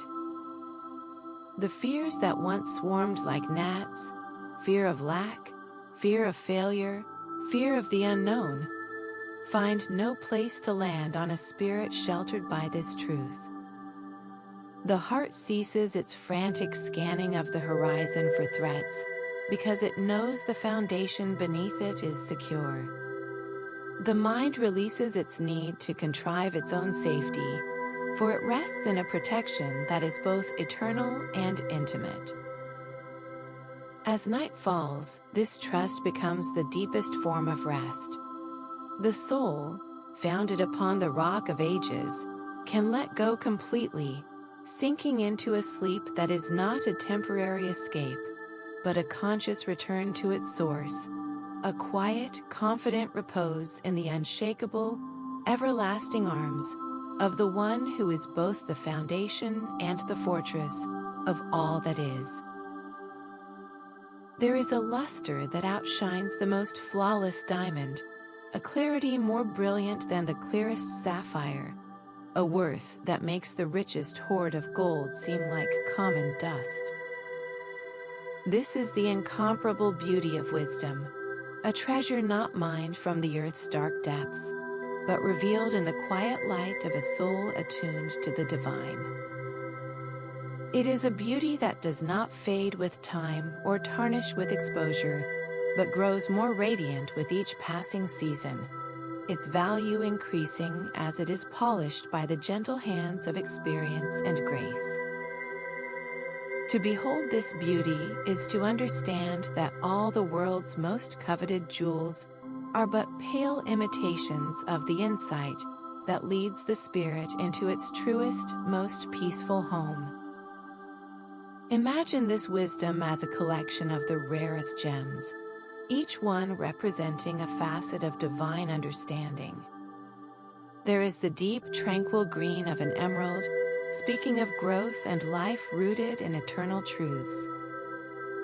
There is the serene blue of a topaz, holding the calm of a cloudless sky and the depth of a still ocean. There is the pure, fiery white of a diamond, reflecting a light that is not its own but shines with an unborrowed brilliance, cutting through deception with flawless precision. To hold these gems in the heart is to possess a wealth that cannot be stolen, a beauty that adorns the inner person with a quiet dignity and an unassailable peace. Their collective radiance illuminates the soul from within, casting a soft, guiding glow on the path of life. This precious insight is also like the morning dew, a gentle, transient miracle that appears in the quiet hours before dawn. It does not arrive with thunder or fanfare, but settles softly, silently, covering the world in a blanket of countless tiny diamonds. Each droplet is a perfect sphere, reflecting the vast sky in its miniature world, a humble yet profound bearer of beauty and refreshment. So wisdom comes to the waiting soul, not in dramatic revelations, but in small, quiet moments of clarity that settle upon the spirit, nourishing it, cleansing it of the dust of the day's cares, and preparing it for the sun's rising. To cherish these dewdrops of insight is to awaken each day with a heart refreshed and a mind made new, ready to receive the light and peace. The narration invites the listener to this cherishing, to recognize that the path to peace is paved with these priceless stones and watered by this gentle dew. It is an invitation to shift one's gaze from the glittering distractions of material wealth and temporal success, and to fix it upon the enduring splendor of a mind and heart shaped by God's own thoughts. To seek wisdom is to seek the ultimate beauty, the one adornment that truly satisfies the soul's deepest longing. As the day's last light fades, this understanding becomes a soft, internal luminescence. The heart, having learned to value insight above all else, rests in the quiet assurance that it possesses the only treasure that truly matters, a beauty that death cannot touch, a peace that circumstances cannot shake, and a worth that echoes into eternity. There is a melody that plays not in the ears, but in the soul, a quiet symphony of hearts beating in time, a resonance that occurs when separate lives are tuned to the same divine pitch. This is the profound harmony of unity, a state of being where individual notes, each with its own unique tone and timbre, blend into a chord so beautiful and peaceful, it seems to quiet the very air around it. It is the sound of relationships at rest, of conflicts resolved not by victory, but by understanding, of a collective spirit finding its rhythm in the grand, gentle music of mutual respect and shared purpose. To live in this harmony is to experience a rest that is both personal and communal, a deep, collective exhale of the spirit. Imagine this unity as a chamber ensemble, where a violin, a cello, and a flute prepare to play. Each instrument is distinct, capable of its own solitary song. The violin might be passionate and high, the cello deep and mournful, the flute light and airy. Left to themselves, they are merely individual voices. But when they listen to one another, when they yield their individual prominence to the conductor's baton of wisdom, something miraculous happens. Their separate sounds begin to weave together. The violin's melody is supported by the cello's grounding hum, while the flute's descant dances over the top, and together they create a single, seamless piece of music that is far more beautiful than any could produce alone. This is the sound of peaceful relationships, a harmony that requires each part to be fully itself, yet fully surrendered to the whole. This collective resonance creates an atmosphere where rest can flourish.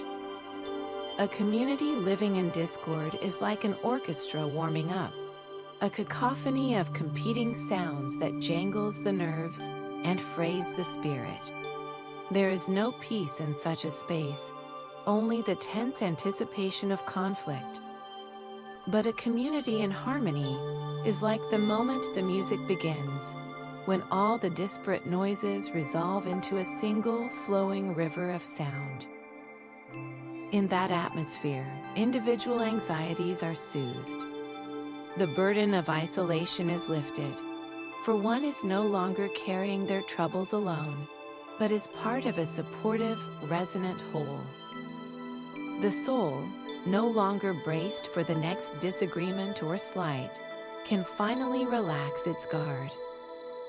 This is the collective rest that unity offers, a shared sanctuary where the walls between hearts are replaced by bridges of grace.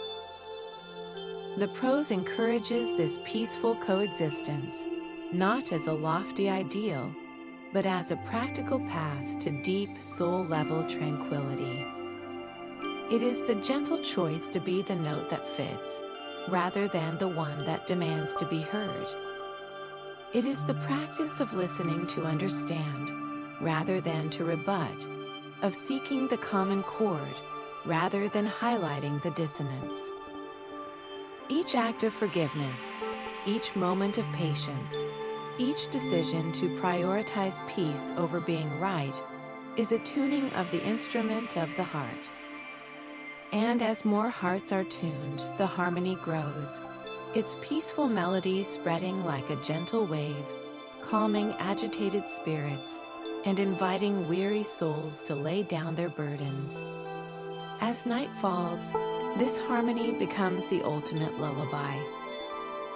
The spirit, having played its part in the day's symphony, can now rest, cradled in the beautiful, silent aftermath of unity, a profound peace that sings of a world where every heart beats in time, and every soul rests together in the quiet, enduring music of love.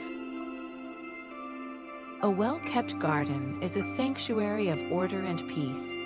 Its borders defined, its soil tended, and every plant chosen for its life-giving properties. Within its confines, no weed of discord is allowed to take root, no invasive vine of strife permitted to choke the beauty cultivated there. This garden is the soul, and the tongue is its gatekeeper, a powerful instrument that can either nurture a landscape of tranquility or unleash a wilderness of chaos with a single, unguarded word. To meditate on the control of speech is to become the gentle gardener of one's own inner world, learning the sacred art of the guarded tongue, a discipline that cultivates profound quiet and wards off the tempests of contention before they ever begin to brew. The unguarded word is like a seed of a noxious weed, carried on a careless breeze, landing in the fertile soil of a relationship or a circumstance. It may seem insignificant at first, a minor irritation, a fleeting comment. But left unchecked, it sends down roots of misunderstanding, its thorny stems of resentment twisting around the heart, its bitter fruit poisoning the atmosphere with strife. The work of uprooting it is arduous and painful, often leaving scars upon the landscape of the soul. But the guarded tongue acts with foresight, carefully inspecting each seed before it is sown, ensuring that only words that bear the fruit of life and peace are ever released from the gate.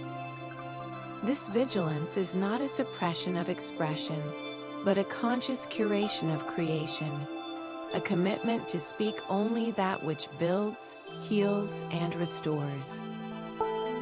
Speaking life-giving words is like watering the garden with a gentle, steady rain. These words are the cool, clear droplets that soothe parched spirits, that encourage growth in hidden places, that wash the dust of weariness from drooping leaves. A word of affirmation is like sunlight on a budding flower.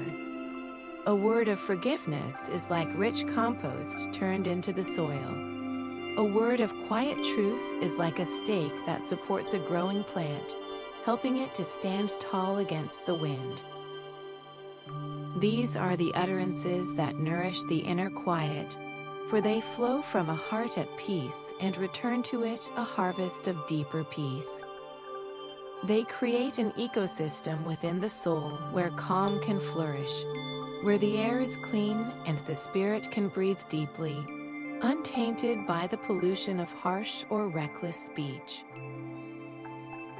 The narration guides the listener to this conscious practice, to feel the weight and the worth of each syllable before it is given voice. It is an invitation to pause in the space between thought and expression, to let the proposed words rest on the tongue for a moment, testing their quality against the standard of peace. Does this word edify? Does it soothe? Does it reflect the quiet beauty of the inner garden, or does it carry the debris of the outer world's noise? To choose the life-giving word is to actively cultivate inner quiet, to weed out the impulses of irritation, judgment, and gossip, and to plant instead the seeds of grace, kindness, and truth. As the day concludes and silence becomes the dominant melody, the soul that has guarded its tongue rests in a profound and earned stillness. There are no echoes of regretted words to haunt the mind, no thorns of strife snagging the fabric of the heart. Only the deep, satisfying peace of a garden well tended, a sanctuary kept holy, where the spirit can retreat into a sleep as quiet and restorative as the hushed and gentle words it has chosen to speak. A sparrow, small and seemingly insignificant, does not pace the edge of its nest in a frenzy, its tiny heart racing with the fear of an empty sky. It does not sow or reap, nor does it fret over the hidden storehouses of the earth. Yet it is fed. Its simple trust is met each dawn with a world teeming with provision, its needs answered by the same hand that paints the sunrise and guides the seasons. This is the quiet, unshakable truth of the Lord's provision, a reality that asks for nothing but trust, and offers in return a peace so profound it can silence the loudest clamor of material worry and lull the anxious heart into a contented, dreamless sleep. Consider the lilies of the field, arrayed in a splendor that outshines the richest silks of kings. They do not toil in the hot sun, their delicate forms bent with the strain of spinning their own beauty. They do not anxiously calculate their lifespan or strive to secure their place in the world. They simply are. They receive the rain, bask in the sun, and grow in the soil provided. Their glorious clothing, a gift from a Creator who delights in their transient, perfect beauty. If the grass of the field, which is here today and tomorrow is thrown into the fire, is so adorned, how much more will He who numbers the very hairs on our head clothe us, His beloved children? The question is not asked in rebuke, but as a gentle invitation to lay down the heavy burden of self-provision and to be wrapped in the soft, sure garment of divine care. This understanding eases the gnawing worries about material needs, not by promising a life of idle luxury, but by reorienting the soul's focus from accumulation to trust. The frantic scramble for security, the endless calculations for tomorrow, the mental lists of what is lacking, all of it is a form of spiritual insomnia, a state of being that keeps the heart awake and alert to every potential threat of scarcity. But to internalize the lesson of the birds and the lilies is to feel a deep, releasing sigh move through the spirit. It is the realization that one's life consists of more than food, and the body of more than clothing.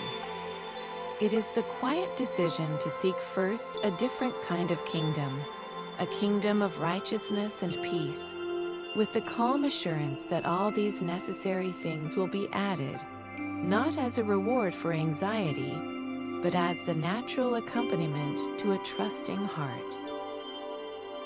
As night descends and the world outside grows still, this trust becomes the most potent sedative for a troubled mind. The soul that has truly released its grip on the material morrow can lie down without the familiar companions of worry and planning. There is no need to mentally inventory the pantry or rehearse tomorrow's negotiations.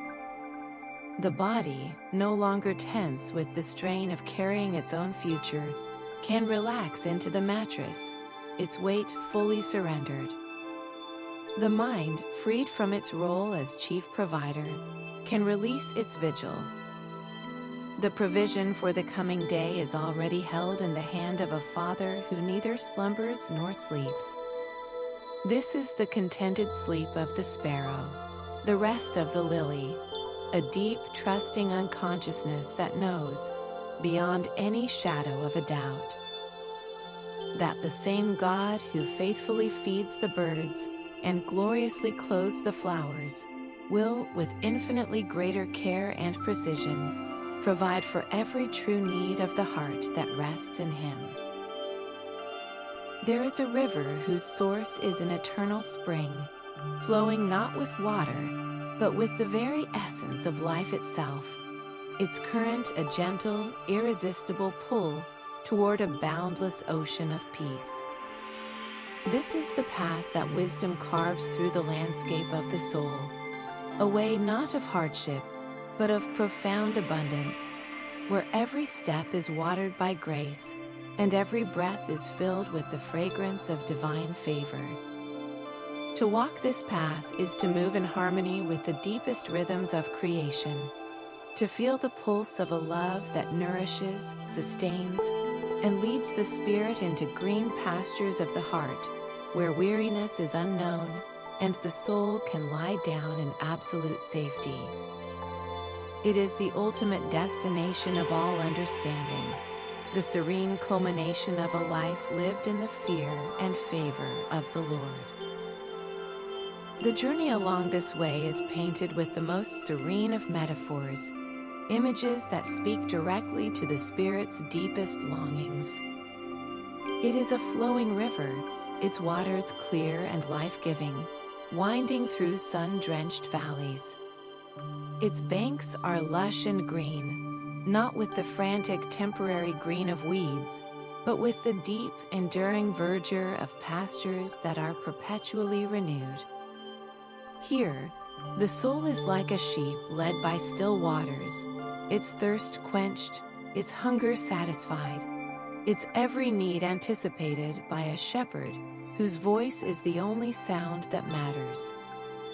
The noise of the world, the clamor of ambition, the static of anxiety, fades into a distant hum, replaced by the gentle music of the current and the soft whisper of the wind through the grass. This is the abundant life that wisdom promises, not an abundance of possessions, but a superabundance of peace. This path is not always the most direct route by the world's frantic calculations, but it is the only one that leads to a peace that lasts. Other ways may promise shortcuts to pleasure or power, but they inevitably end in deserts of the spirit, in places where the soul is parched and the landscape is barren.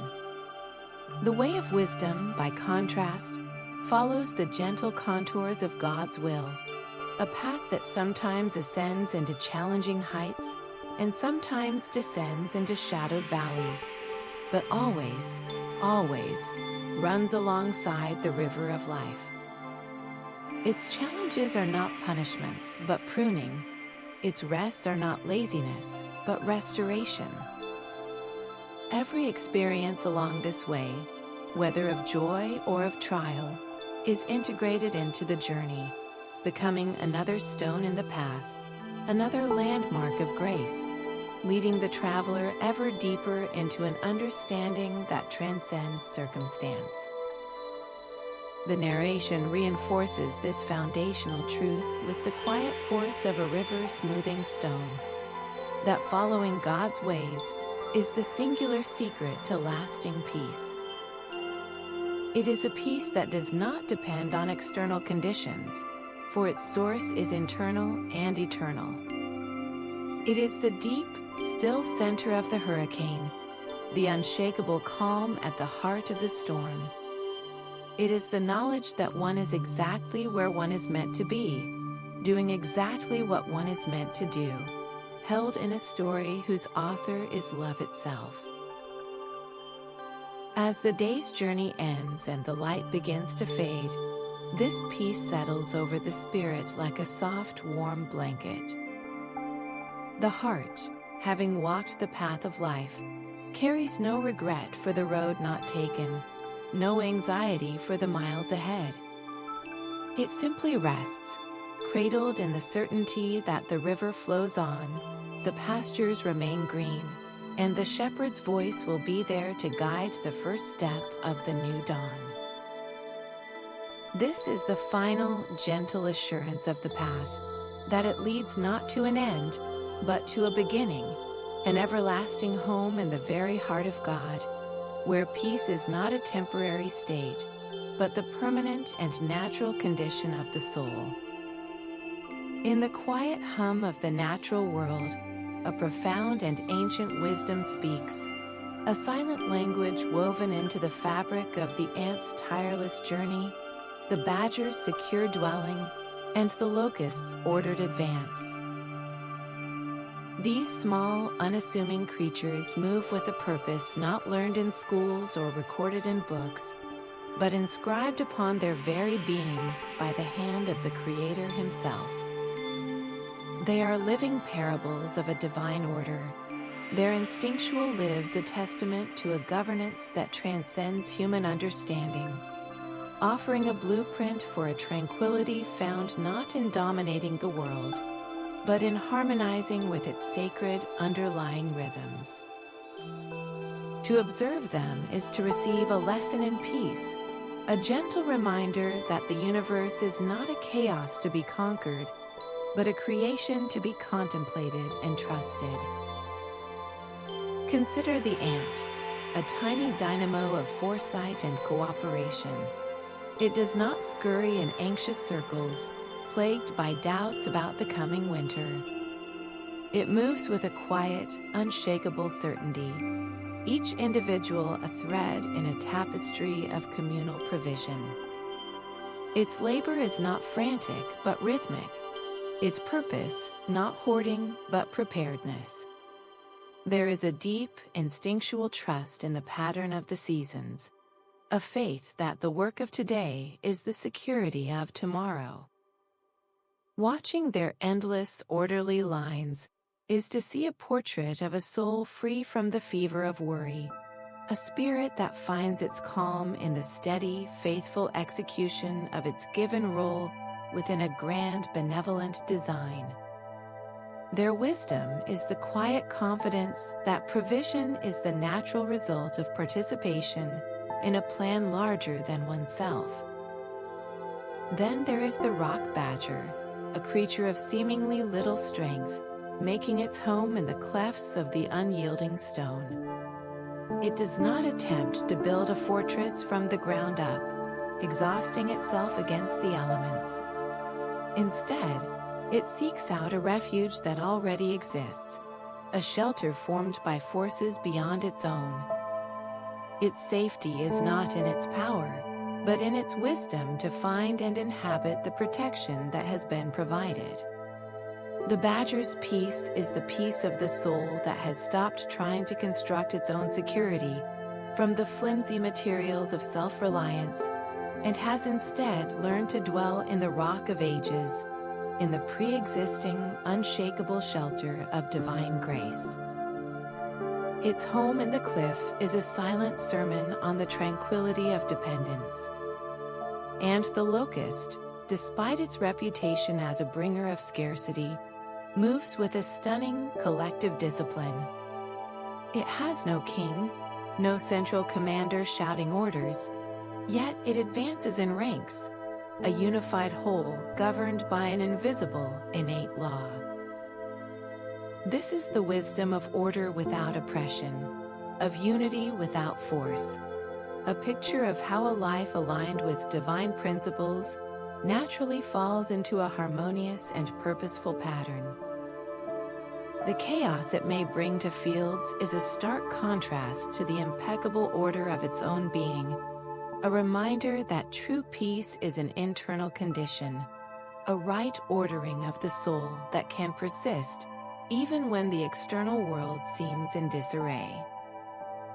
The locust's advance is a lesson in surrendering to a governance that brings the individual into a peaceful, coordinated whole.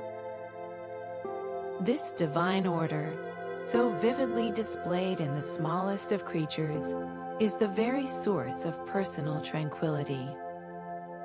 When the soul learns to move like the ant, with purposeful, trusting labor, to dwell like the badger, in a pre-existing mighty refuge, and to advance like the locust, in harmonious alignment with a divine will, then the internal storm ceases.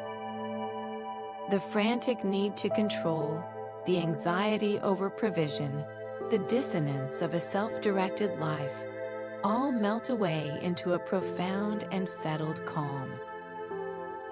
The wisdom of creation becomes a mirror for the soul, reflecting the peaceful, ordered, and perfectly provided for existence that is its birthright when it rests in the hands of the wise Creator who guides the ant, shelters the badger, and directs the locust's flight. In this reflection, the heart finds its quiet home. The steady rhythm of purposeful work is a melody as old as creation itself, a quiet hum of partnership between the human hand and the divine provision. Diligence is not the frantic churning of a wheel powered by fear, but the measured, graceful turning of a millstone, grinding the grain of today's effort into the flour for tomorrow's bread. It is a virtue that understands the sacredness of process, the holiness of small, repeated motions that, over time, yield a harvest of both sustenance and soul-deep satisfaction. To embrace diligence is to align one's spirit with the patient, unhurried tempo of the seasons, trusting that every seed sown in faith will find its moment of ripening in the perfect light of God's timing. Consider the golden fields at the peak of harvest, a sea of abundance swaying in the breeze. This spectacle of plenty was not born in a day, but through a long, quiet conspiracy of sun, soil, and rain, attended by the farmer's steady, trusting labor. He did not dig up the seeds each morning to check for progress, his anxiety stunting their growth. He worked the soil, planted in hope, and then waited, his diligence a form of active patience, a quiet cooperation with forces far greater than his own. The harvest is the beautiful, inevitable outcome of that partnership, a tangible, rustling testament to the truth that steady effort, when coupled with faith, is never in vain. The sight of the full sheaves is a balm to the anxious heart, a visual promise that our own labors, however small, are part of a grand, fruitful economy. This principle extends to the quiet, inner storerooms of the Spirit. Diligence in storing up wisdom, in practicing kindness, in nurturing faith, is like the careful work of a householder filling a larder for the winter of the soul. Each act of forgiveness is a jar of preserves, sealing away the bitterness. Each moment spent in prayer is a sack of grain, a provision for a future time of spiritual hunger. Each choice for integrity is a sturdy barrel, protecting the soul's resources from the rot of compromise. This work is done without fanfare, in the hidden corners of the day, a quiet accumulation of spiritual wealth that ensures the heart will never know true scarcity. The diligent soul goes about this storing with a peaceful focus, knowing that these are the true riches, the provisions that will sustain it through any season of drought or darkness. The narration encourages this steady, trusting effort, this rhythm of work and rest that mirrors the divine pattern. There is no rush, for the outcome is not in human hands, but is the natural flowering of a life lived in alignment. The pressure to see immediate results, to force a harvest before its time, is a form of spiritual violence that uproots the tender shoots of peace. But the diligent heart works at the pace of the sun across the sky, doing what can be done today, and then laying down its tools with a clear conscience, its trust placed firmly in the one who gives the growth. This is the virtue of diligence, a quiet, powerful faith made visible in action, a serene confidence that our labor in the Lord is never wasted, and that the harvest of peace, when it comes, will be all the sweeter for the patient, trusting work that preceded it. There is a city whose walls are not stone, but the quiet, unassailable strength of a life lived in moral integrity, a fortress of the Spirit where peace is not a visitor, but a permanent resident. To walk in righteousness is to dwell within these ramparts, to move through the days with the serene confidence of one whose gates are guarded by truth, and whose foundations are sunk deep into the bedrock of divine favor. This is the profound security that moral integrity fosters, a restful living that is not the absence of trouble, but the presence of an unshakable calm at the very center of the soul. A quiet harbor where the heart can drop its anchor and know, beyond any doubt, that it is safe from the storms that rage outside. Imagine this righteous life as a city on a hill at the golden hour of dusk. Its walls, built stone by stone through countless choices for honesty, compassion, and faithfulness, glow with a warm, steady light. The bustle of the day has ceased, and a profound quiet reigns within.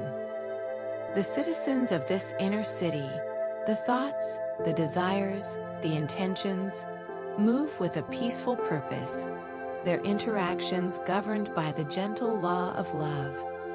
There are no alarms sounded in the night, no frantic patrols along the parapets, for the security here is not maintained by vigilance against external threats, but by the inherent strength of its own construction.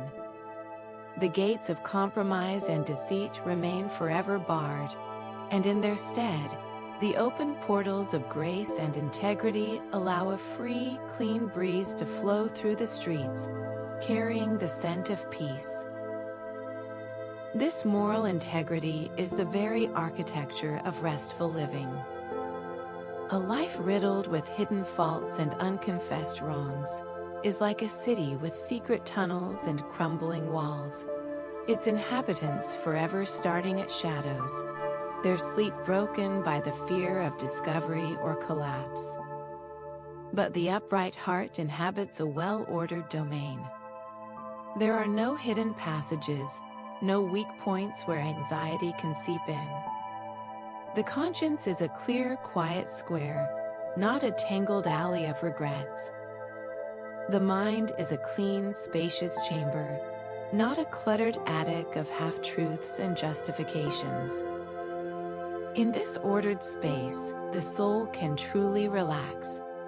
The energy once spent on maintaining facades or wrestling with guilt is now freed, transformed into a deep, restorative stillness that permeates every corner of one's being. As night descends and the world is swallowed by darkness, the contrast becomes a profound comfort. The soul fortified by righteousness does not lie down with the gnawing of a troubled spirit. Its rest is the deep, untroubled sleep of those who dwell in a strong city, whose peace is their protection. The serene imagery of the fortified city is not a metaphor of exclusion, but of inclusion, a picture of the inner sanctuary available to any who choose the path of moral clarity. It reassures that this peace is not earned through perfection, but cultivated through a consistent turning toward the light, a daily choosing of the way that leads to life. And in that choosing, the heart finds its true home, a place of such safety and stillness that sleep becomes not an escape from the world, but a gentle, trusting immersion into the very heart of God's own perfect peace. There is a quiet alchemy in the open hand, a gentle magic that transforms the act of releasing a possession into the profound gain of a peaceful spirit.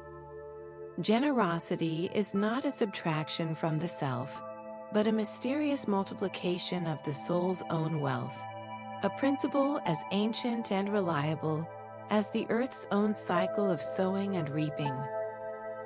The one who scatters seed does so with a quiet trust, not in the seed itself, but in the hidden, fertile darkness that will receive it, nurture it, and return it 100-fold in a golden whisper of harvest.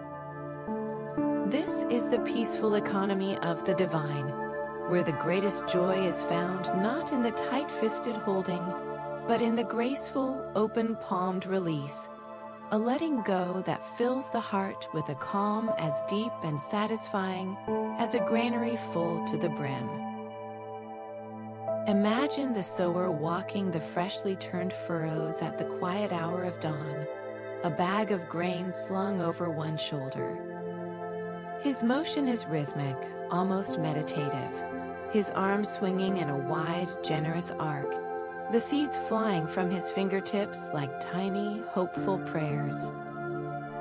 He does not clutch them, counting each one with anxious calculation. He scatters them with faith, his gaze not on the immediate loss from his bag, but on the invisible, future field of waving gold that this loss will one day become. His heart is light, his spirit untroubled by the seeming emptiness of his action, for he understands the secret law of the harvest, that life springs from surrender, and abundance is born from release. This is the serene metaphor for the open-handed life, a calm, trusting participation in a process whose final, beautiful yield is assured by a faithfulness greater than our own. This act of giving, whether of resources, time, or simple kindness, brings with it an immediate and intimate joy, a warmth that blooms in the center of the chest and radiates outward, smoothing the lines of worry from the brow and quieting the restless pulse of want. It is the joy of the stream that gives its water to the thirsty land, only to be replenished by the hidden springs from above.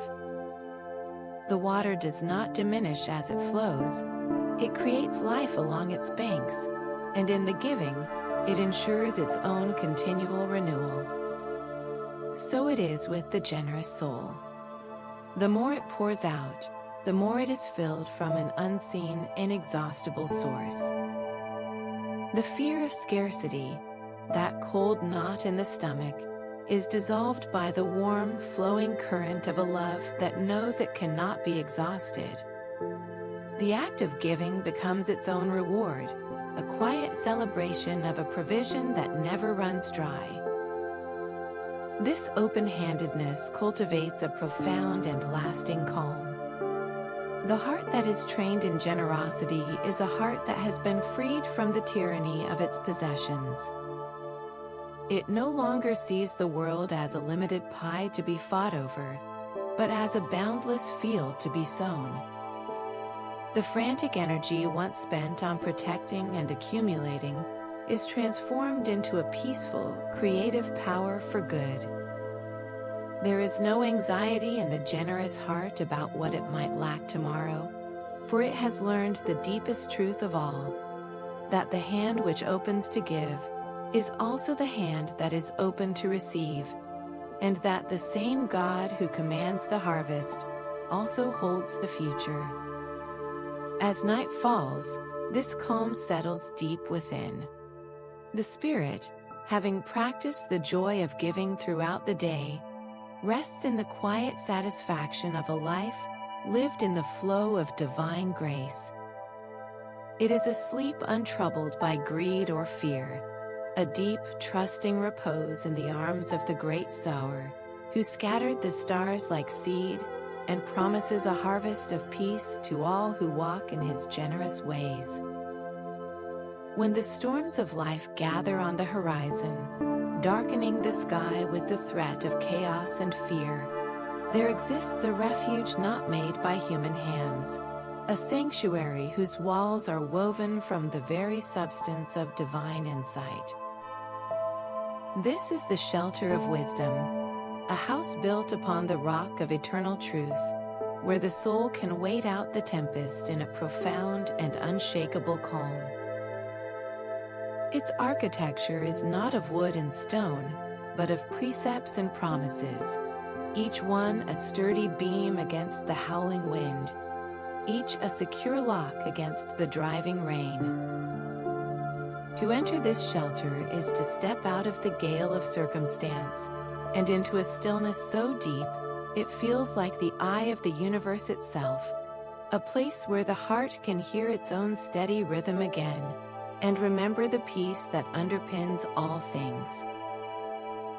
Imagine this shelter as a low, sturdy house nestled in a valley, its back set against a great, sheltering mountain.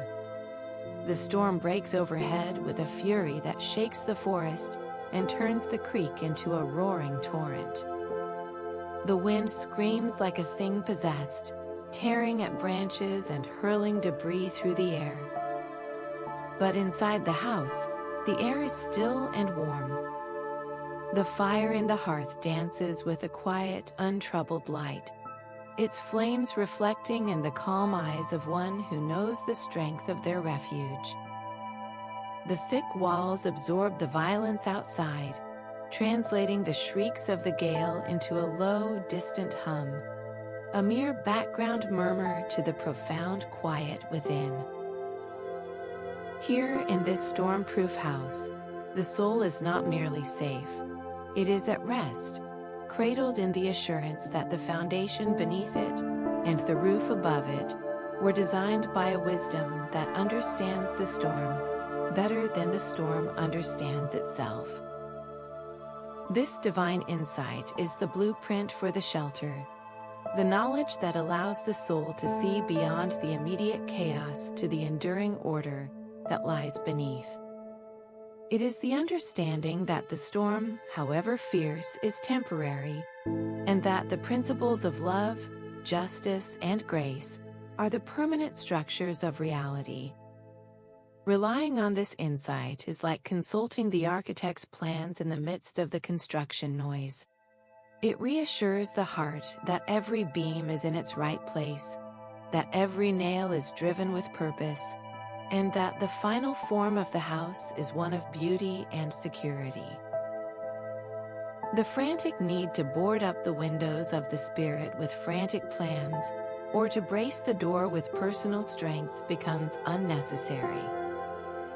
The soul learns to lean not on its own understanding of the storm, but on the quiet, superior knowledge of the one who designed the shelter. As the storm rages on into the night, this reliance becomes the deepest form of peace. The heart does not merely endure, it rests. It finds a strange, holy comfort in the very sound of the rain on the roof, a percussion that speaks not of threat, but of protection. The soul, sheltered by wisdom, is like a child who has been carried inside from the thunder, wrapped in a dry blanket and held in strong arms. The fear that once clenched the stomach and tightened the breath is soothed away by the simple, solid fact of the walls and the roof. There is no need to peer out into the maelstrom, for the interior world is lit with a soft, unwavering light. And so, the spirit settles, releasing its grip on the need to control the weather outside, and turns instead to the quiet, sustaining warmth within. In the shelter of wisdom, sleep is not a desperate escape, but a trusting surrender, a deep and knowing rest in the heart of the storm, held safe in the everlasting arms of a love that has prepared a refuge for every trouble. In the vast velvet expanse of the night sky, where darkness seems an absolute sovereign, the stars emerge not as defiant challengers, but as gentle, persistent witnesses to a different kind of power. They do not shout their presence, they simply are, their light a quiet, ancient song against the silence, each one a distant sun holding its post with serene fidelity. This is the light of the righteous, a luminosity that does not blaze with the frantic energy of the world's fame, but glows with the steady, unborrowed radiance of a soul aligned with its source. It is a beacon not of pride, but of peace, a calm, guiding presence in a world often shrouded in the gloom of trouble and fear, a reminder that even the smallest point of light can pierce the deepest dark. The righteous shine not because they generate their own glow, but because they have positioned themselves to reflect a greater light. They are like the moon on a clear night, its face turned fully toward the sun, bathing the sleeping earth in a soft silver effulgence. It does not strive to create its own fire. It simply, faithfully, mirrors the glory that falls upon it. So the upright soul, its heart oriented toward the divine, becomes a reflector of a celestial kindness, its actions, its words, its very presence casting a gentle illumination on the paths of those who walk in shadow. This light is not used to blind or to expose with harshness, but to reveal the next safe step, to outline the shape of hope, to whisper that the traveler is not alone in the night. It is a peaceful radiance, a calm assurance that goodness has not been extinguished. In a world often clouded by strife, to be such a beacon is a quiet, revolutionary act. It requires no loud proclamation, no grandstanding against the darkness. It is the simple, steadfast choice to remain kind when met with cruelty, to offer patience in the face of provocation, to hold to integrity when compromise would be easier. This light is the shopkeeper who treats every customer with dignity, the neighbor who listens without judgment, the stranger who offers a smile that feels like a small, unexpected sunrise.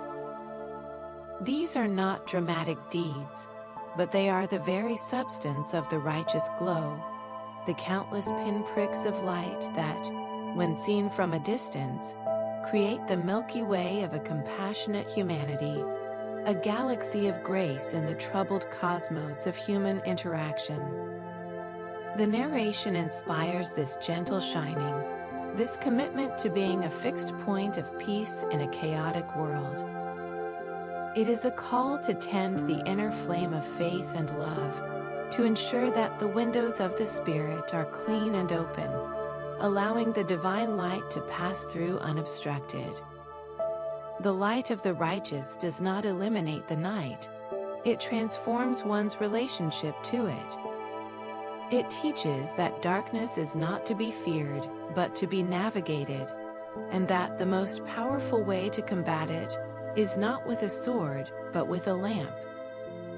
As the body yields to sleep and the conscious mind surrenders its vigilance, the soul that has sought to shine can rest in the quiet satisfaction of having been a small, steady star in someone else's sky. Its light, though perhaps unseen by multitudes, has been a guide for a few, a comfort for one, a silent promise that the dawn is coming. And in that knowledge, the spirit slips into a rest that is itself luminous, a sleep bathed in the soft, eternal glow of a righteousness that is both a gift and a gentle, unwavering calling. A solitary piece of iron, left to itself, remains a dull and blunt instrument, its potential for sharpness and purpose locked away in its unyielding solitude. But bring a second piece alongside it, and with the right friction, a gentle, persistent scraping, each begins to hone the other, their edges meeting in a dance of mutual refinement that sparks not conflict, but clarity. This is the quiet, transformative power of loyal friendship, a sacred friction described in the ancient wisdom as iron sharpening iron, a process where souls in close proximity polish away each other's rough edges, not through criticism, but through the steady, loving pressure of shared existence. In this holy abrasion, both are made sharper, brighter, and more fit for their purpose in the world, their bond a forge where character is tempered and peace is cultivated. Imagine two such friends walking a quiet path as the sun dips toward the horizon, their strides falling into a natural, unhurried rhythm. They do not need to fill the silence with constant words. Their companionship is a language of its own, a quiet understanding that flows between them like a deep, underground stream. One may carry a burden of worry, its weight bowing their shoulders, and the other, with a simple presence or a softly spoken truth, helps to bear it, not by taking it away, but by sharing the load. The friction of their shared journey, the challenges faced, the joys celebrated, the sorrows endured together, acts like the whetstone on the blade, scraping away the rust of isolation and the burrs of misunderstanding, until the soul beneath gleams with a renewed resilience and a quieter strength. This is the essence of a friendship that supports rest, a relationship that does not drain but replenishes. Nurturing such relationships requires a gentle, deliberate tending, much like a gardener tending a rare and precious plant. It is the choice to be present, to listen with the heart as well as the ears, to offer the steady, unwavering warmth of acceptance. It is in the small, daily acts of loyalty, the remembered detail, the offered help without being asked, the space held for a moment of vulnerability. These friendships become a sheltering grove for the spirit, a place where one can lay down the armor worn against the world and simply be without pretense or performance. In the safety of this grove, the frantic pulse of the heart slows, the tense muscles of the spirit relax, and a deep, restorative quiet descends. The soul, known and loved in its entirety, finds a permission to rest that it often cannot grant itself. As evening deepens and the world outside grows still, the value of these loyal bonds becomes a tangible comfort. The heart, fortified by the day's interactions with a true friend, does not retreat into a fortress of solitude for the night. It carries within it the gentle echo of a shared laugh, the solid warmth of a confidence kept, the quiet assurance of a love that asks for nothing in return.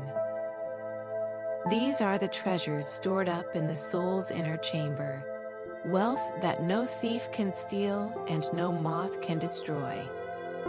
To have a friend is to have a sanctuary that moves with you, a portable peace that whispers you are not alone. And so, as sleep approaches, the spirit that has nurtured such relationships surrenders to the night with a profound sense of being held, not just by the divine, but within the tangible, loving circle of a friendship that sharpens, strengthens, and serenely supports the sacred work of rest. The mind, when left to its own devices, is a turbulent pond, its surface churned by the endless skipping stones of worry, memory, and anticipation. Each thought a ripple, each anxiety a wave, until the water is murky with silt, and the clear, calm depths are lost to view. But wisdom offers a different way, a gentle alchemy that can still these troubled waters, transforming the chaotic pond into a mirror of perfect peace. It teaches the art of the quiet mind, a state not of emptiness, but of profound clarity, where the frantic chatter of the ego subsides, and the soul can perceive its own reflection, serene and untroubled, in the placid surface of a consciousness returned to its source. This is the ultimate calm, the mental stillness where anxieties lose their voice, and the spirit finds its true, quiet home. This process of stilling the thoughts is not a violent suppression, but a gentle release, like watching leaves settle on the surface of a forest pool after a breeze has passed. One does not battle the ripples, one simply waits, with a patient and trusting heart, for the natural law of gravity to do its quiet work. The worry about tomorrow, the regret over yesterday, the critical inner commentary, these are the leaves. Wisdom is the hand that stops stirring the water, that ceases to add new disturbances, and instead invites the soul to simply observe as, one by one, the thoughts lose their momentum and sink softly into the depths, leaving the surface smooth and clear. In this quiet pond of the mind, the reflection is no longer a fractured, distorted image, but a perfect picture of the peaceful sky above, a vast, calm expanse of divine presence. The narration guides the listener through this gentle unclenching, this conscious release of mental clutter. It is an invitation to watch the parade of thoughts without joining it, to see the worries march by like clouds in the sky, present perhaps, but transient and ultimately powerless to obscure the sun. Each mental fixation, each looping narrative of fear, is acknowledged without engagement, then allowed to drift on, its weight and its urgency dissolving in the spacious awareness that holds it. This is the practice of mental house cleaning, of sweeping out the dust of accumulated anxieties and airing out the stuffy rooms of regret. It is making space, creating a vacancy within the mind that peace, like a welcome guest, is only too happy to fill. As the body prepares for sleep, this release becomes the most sacred of preparations.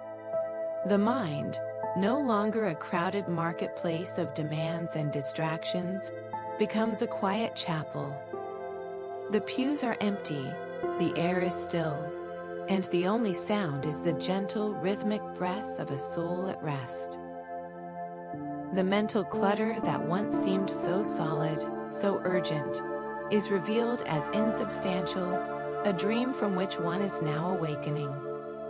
In the quiet mind, there is no past to regret and no future to fear.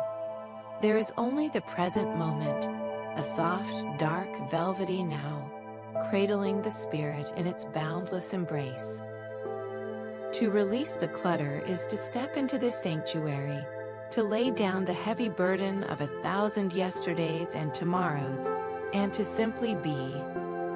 Here, in the quiet mind, sleep is not a shutting down, but an opening up, a gentle sinking into the clear, deep, and endlessly peaceful waters of the soul, where wisdom herself resides, whispering her timeless, tranquil truth. The highest peaks, for all their grandeur, remain barren and wind-scoured, their summits too exposed to hold the gentle rains that give life. It is in the low places, the humble valleys and the quiet hollows, where the life-giving waters gather, where the soil grows deep and rich, and where the most vibrant and enduring growth takes root. So it is with the human spirit. The soul that lowers itself, that willingly descends from the arid heights of pride and self-importance, finds itself in a place of profound receptivity, a fertile basin where the blessings of heaven, like a soft, steady rain, can collect and saturate every fiber of its being. This lowering is not a defeat, but a strategic repositioning for abundance, the quiet, counterintuitive path to an honor that is both genuine and lasting.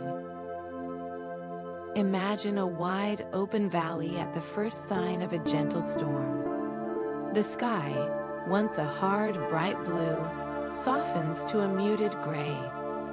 The air grows still and heavy with promise. Then the rain begins, not as a violent deluge, but as a patient, persistent shower. It falls upon the surrounding hills, but much of it runs off their steep, stony slopes, unable to penetrate. The valley, however, lies open and waiting.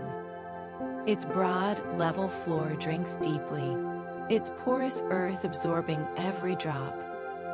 The moisture seeps down to hidden aquifers, nourishing roots that will later burst forth in a tapestry of wildflowers and grasses. The valley does not strive to catch the rain. Its very lowness is its capacity. This is the soul that practices humility, open, soft, and receptive, positioned perfectly to receive the divine blessings that pride simply cannot hold. This divine favor, collected in the humble heart, is not a temporary puddle that quickly evaporates under the sun of circumstance. It is a deep, underground reservoir of peace, a wellspring of quiet strength that sustains the spirit through every season. The honor that follows humility is not the noisy acclaim of the crowd, which is as fickle as the wind, but the deep, resonant respect that comes from a life authentically lived, a character forged in the quiet fires of self-forgetfulness. It is the honor of a trusted friend, a wise counselor, a peaceful presence that others are instinctively drawn to, not because it demands attention, but because it offers rest. The humble soul, having stooped to serve, finds itself lifted by a love that elevates without inflating, an honor that adorns without burdening. The prose encourages this conscious lowering, this gentle release of the need to be seen, to be right, to be on top. It is an invitation to embrace the valley, to find a strange and powerful freedom in the admission of need, in the acknowledgement of limitation, in the grace of being ordinary.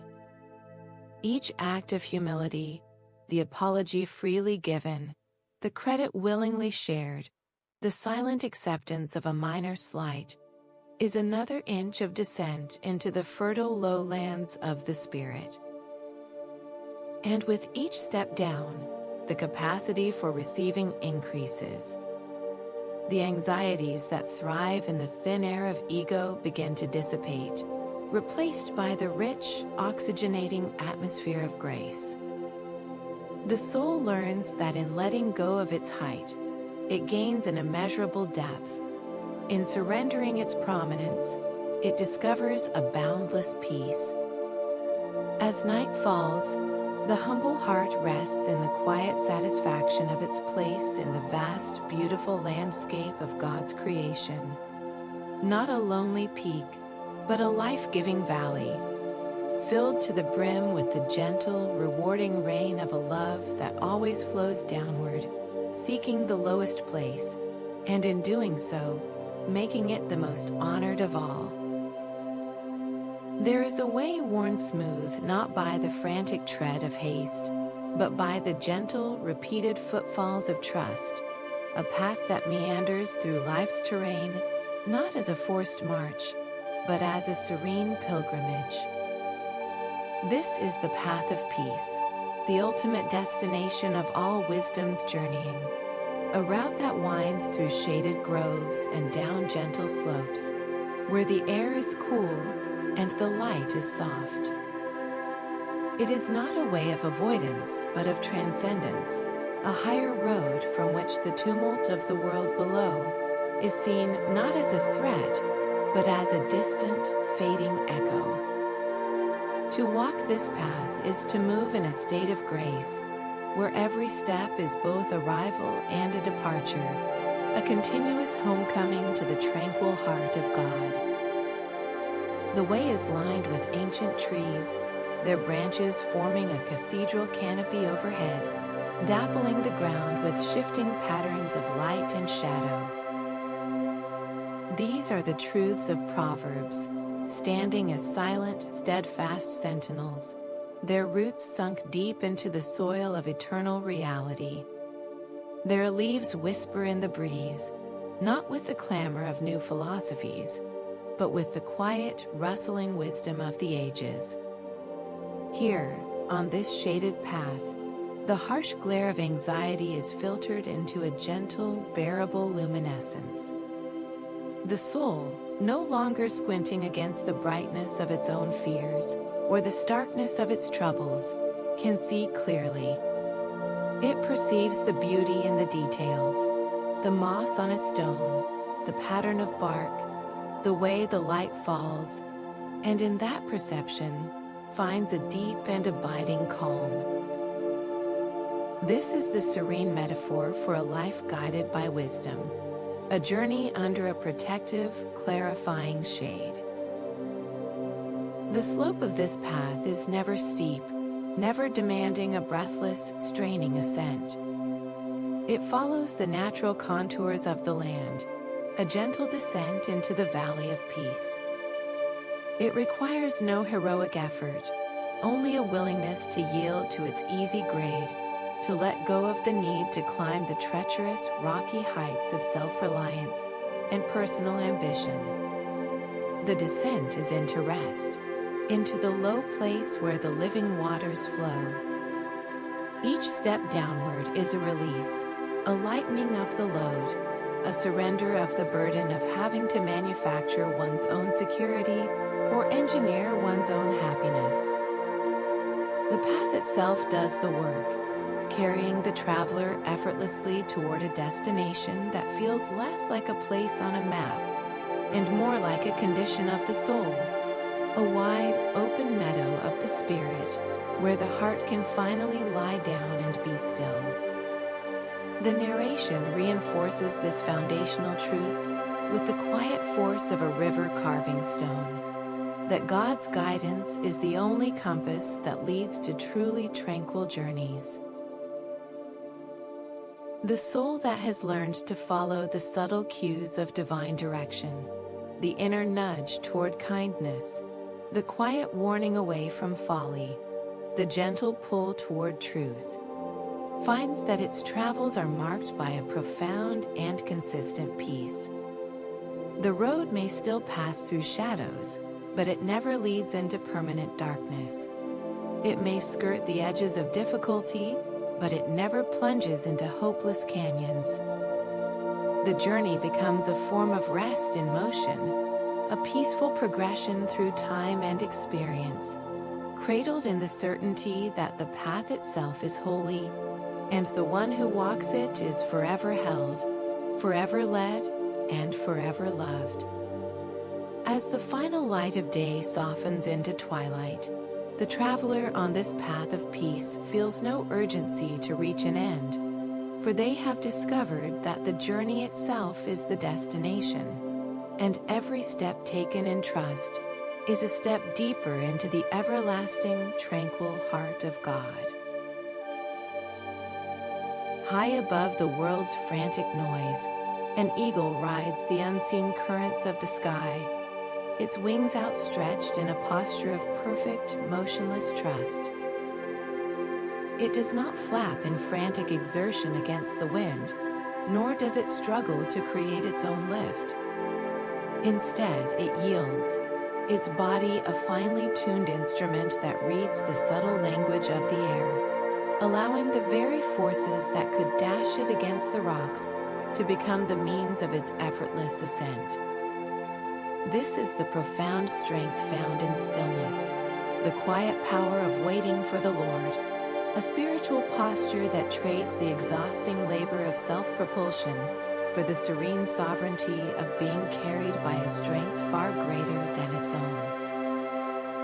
It is a lesson written on the wind, a silent sermon for the soul that learns to cease its striving and simply be held.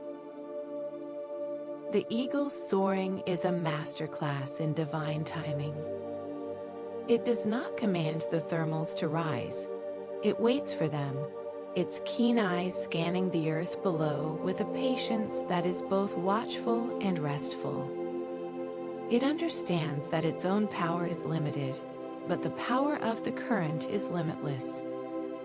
When the warm air begins its invisible ascent, the eagle positions itself, a slight adjustment of a feather, a subtle tilt of a wing, and then the surrender. It is lifted, not by its own effort, but by a force it did not create and cannot control. So it is with the soul that waits upon the Lord. The waiting is not a passive emptiness, but an active, attentive receptivity. It is the soul positioning itself in prayer, in trust, in quiet expectation, ready to be lifted by the currents of grace that move according to a wisdom and a timetable beyond human comprehension. This patient trust transforms the experience of delay from one of frustration into one of profound peace. The soul, learning from the eagle, begins to see the periods of waiting not as barren stretches of time to be endured, but as the very conditions that make ascent possible. The stillness is not a punishment but a preparation. The pause is not a denial, but a divine positioning.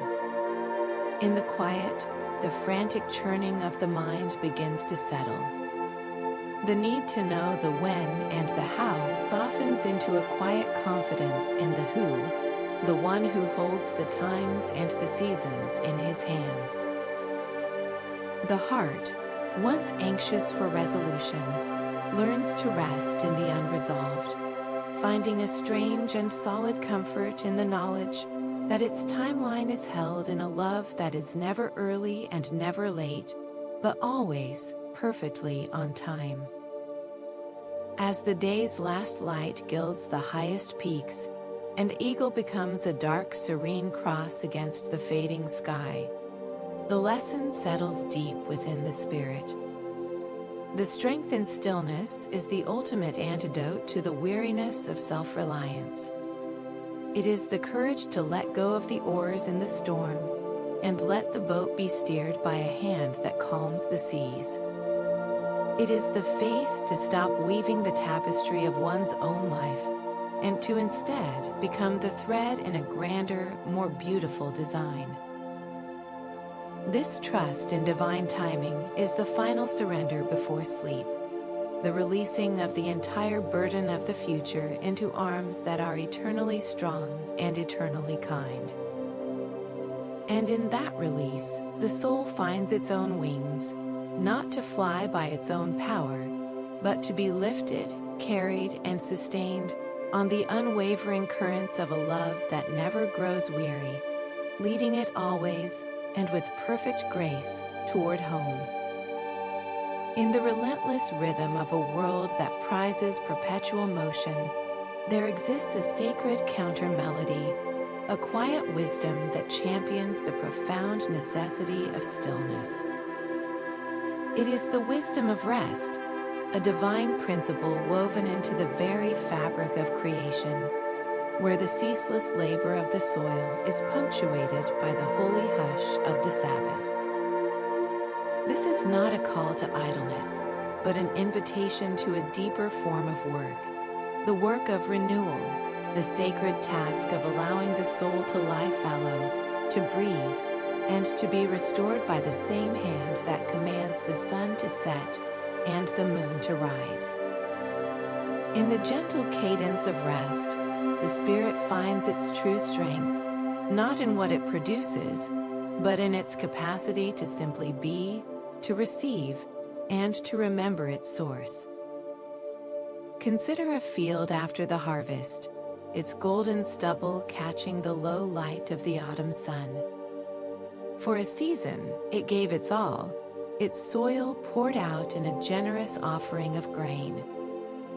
Now it lies quiet, its surface open to the sky. It is not dead, nor is it lazy. It is resting. In this state of purposeful inactivity, a hidden, miraculous work is taking place. The earth is recovering, its nutrients are being replenished by the slow decay of what was, and the gentle promise of what will be. The field lying fallow is an act of faith, a trust that the future harvest depends as much on this quiet season as on the frenetic ones of plowing and reaping. It is a peaceful portrait of a soul that understands the divine economy, where downtime is not wasted time, but invested time, a crucial phase in the cycle of bearing lasting fruit. This principle of Sabbath rest extends from the broad fields to the intimate landscape of the human heart. The soul, too, can become over-farmed, its resources depleted by constant output, its soil eroded by worry and relentless activity.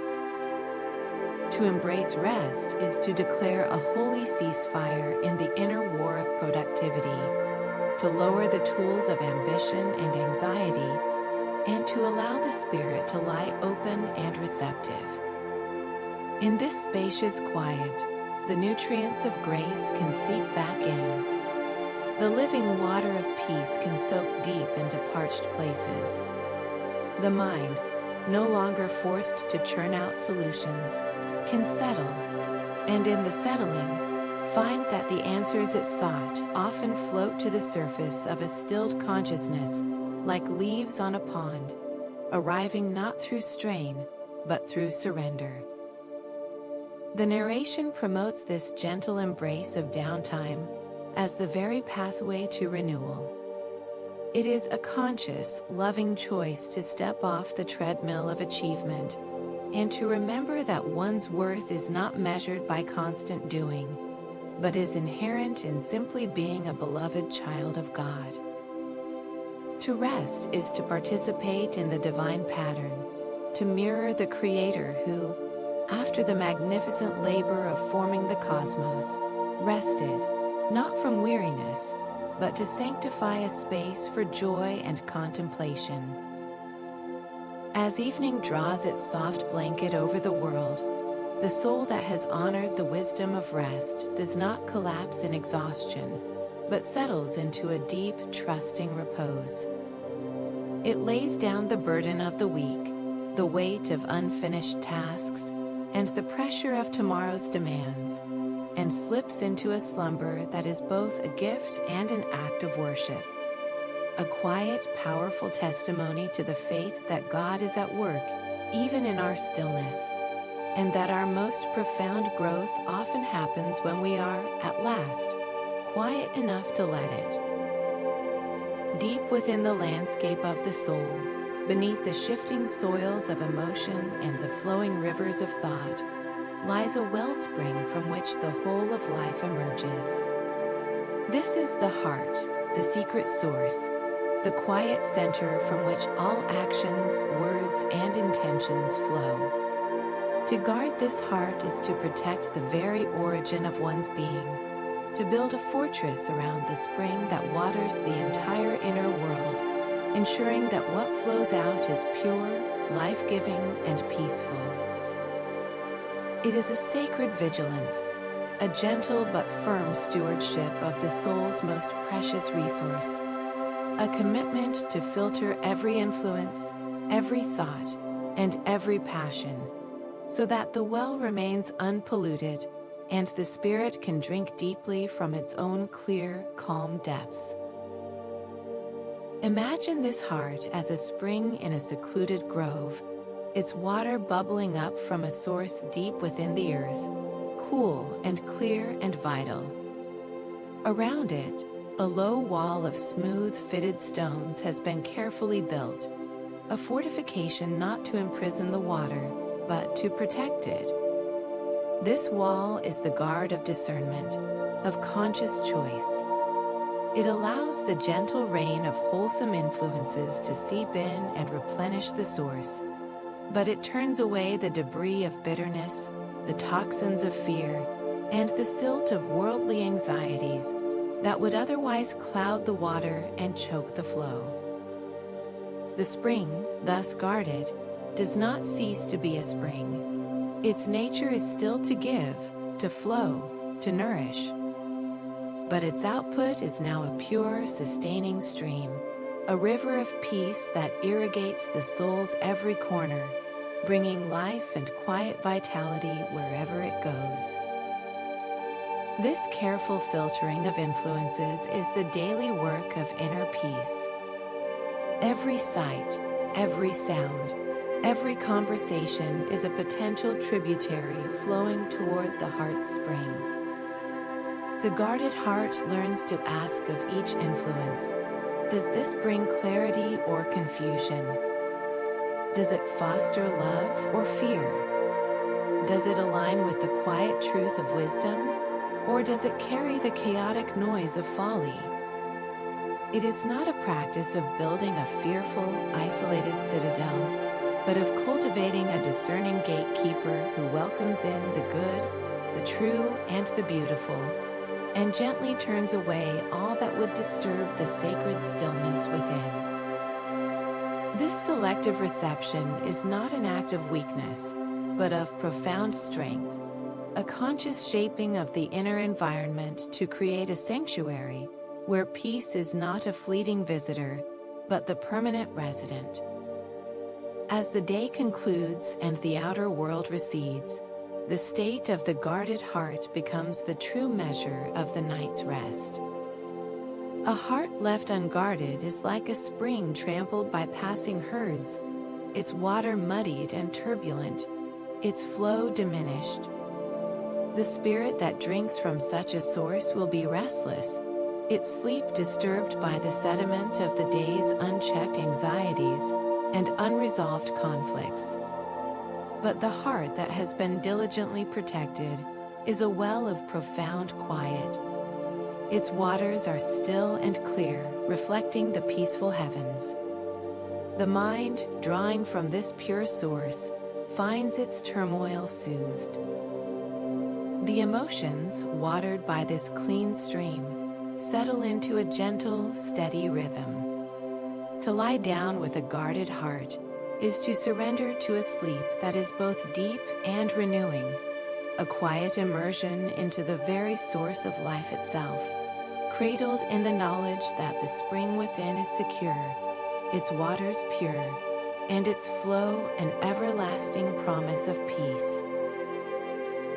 There is a quiet thrill that stirs the soul, not at the end of a journey, but in the very act of discovery, a gentle, persistent delight that transforms the pursuit of wisdom from a duty into a sacred treasure hunt. This is the joy of learning, a serene exhilaration found not in the pride of knowing, but in the humble pleasure of uncovering, of brushing the dust from a long-buried truth, and watching it catch the light for the very first time.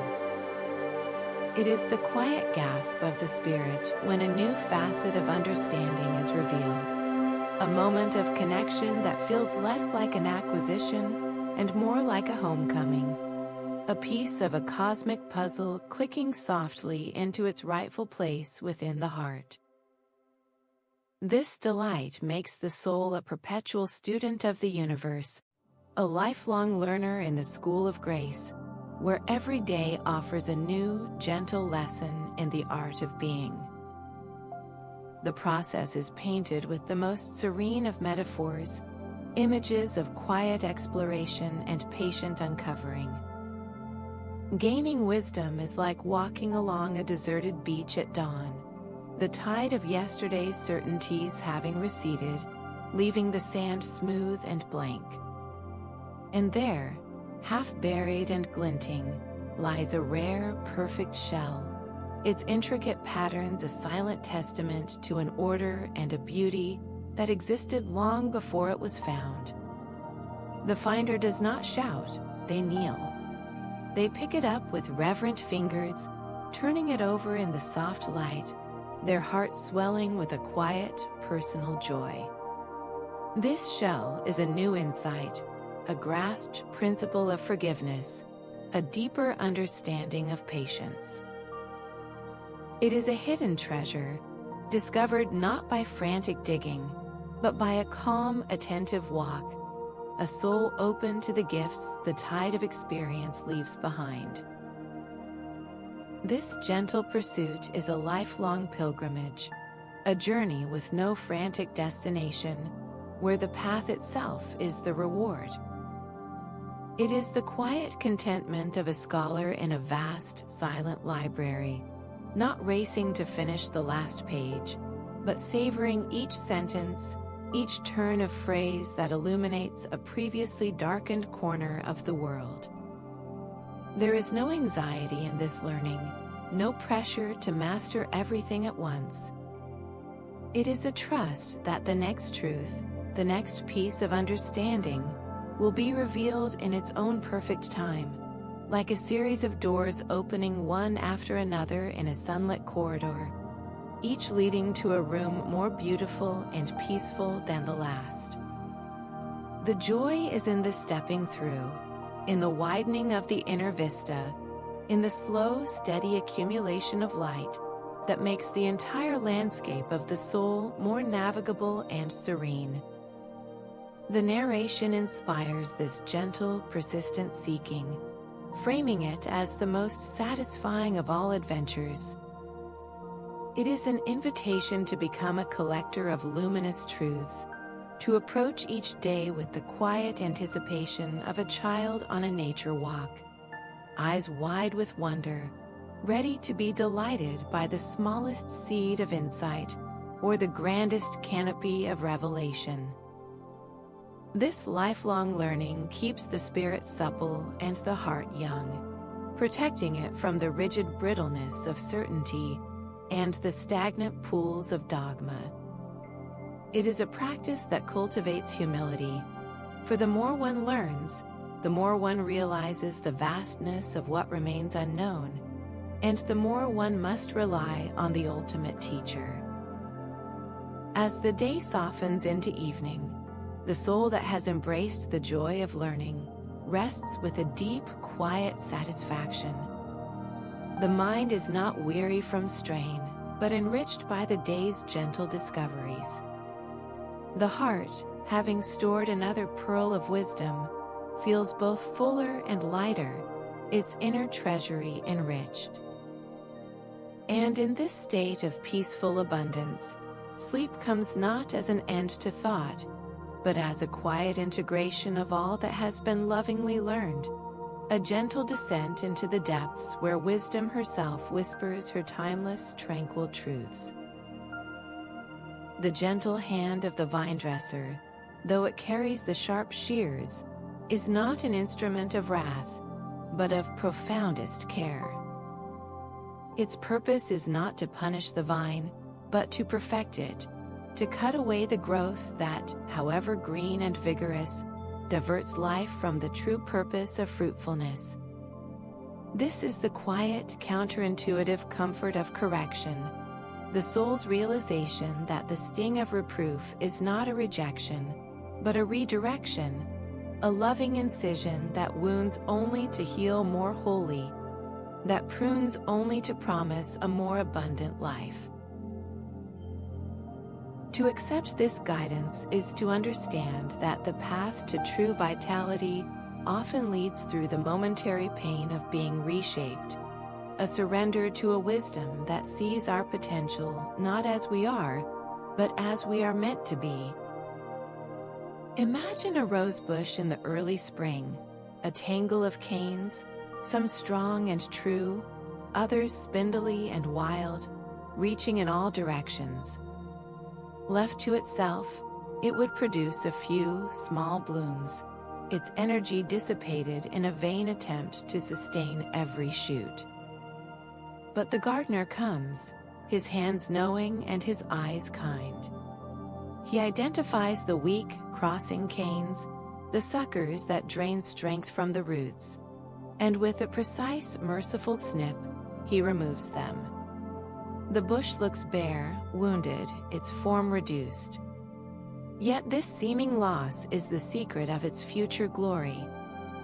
The sap, no longer wasted on unfruitful growth, now flows with concentrated power into the remaining buds, which will swell and open into flowers of breathtaking size, color, and fragrance. The correction was the very act of love that unlocked its deepest beauty. So it is when the divine gardener walks the quiet paths of the soul. His reproof is the careful, deliberate snip that severs a habit of thought, a pattern of speech, a root of pride that, while part of our familiar landscape, ultimately prevents our true flourishing. The initial sensation is one of lack, of being diminished. We may feel the sting of conviction, the discomfort of having our errors lovingly exposed. But this is not the cold blow of a judge's gavel. It is the warm, firm pressure of a surgeon's hand, cutting away the sickness to save the patient. His discipline is the proof of his investment, the undeniable evidence that he cherishes us too much to leave us entangled in our own wayward growth, that He is committed to our ultimate fruitfulness and peace. To frame this discipline as loving care for the soul is to find a profound solace in the midst of reshaping.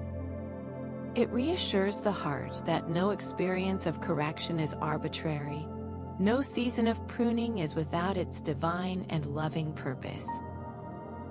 The soul can yield to the shears, not with resentment, but with a trusting surrender, like the vine that rests in the vine dresser's skilled hands. The pain of the cut is real, but it is transient, a brief shadow that gives way to the greater light of a life more fully aligned with its source. This knowledge settles the spirit, offering the comfort that we are not being torn down, but tenderly rebuilt, not being punished, but patiently perfected. And in that comfort, the heart finds a strange and holy rest, even in its bareness, knowing that the hand that prunes is the same hand that nourishes, and that the coming bloom will be a testament to a love that is both wise and wonderfully kind. In the heart of an ancient forest, where sunlight filters through a canopy of intertwined branches, a perfect silent partnership thrives. The towering oaks do not compete with the modest ferns for light. The fungi at their roots do not hoard the soil's nutrients but share them, creating a network of mutual support hidden beneath the fallen leaves. This ecosystem is a living testament to the profound unity of wisdom and peace, a seamless integration where each element, by fulfilling its wise and appointed role, contributes to a collective, resonant calm.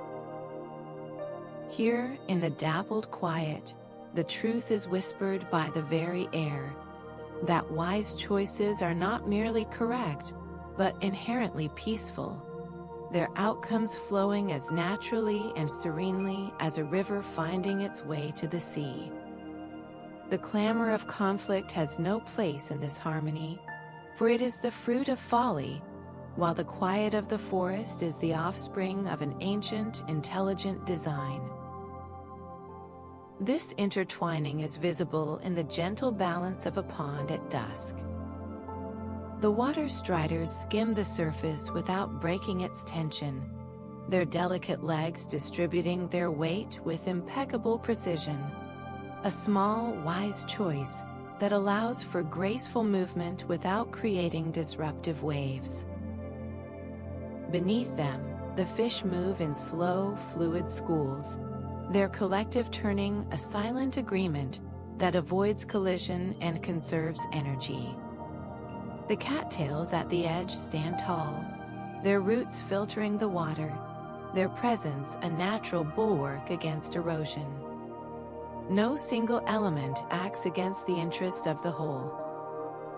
Each decision, each inherent behavior, is a thread in a tapestry of tranquility. The pond does not strive for its peace, it embodies it, because every part operates according to the wise principles of its nature.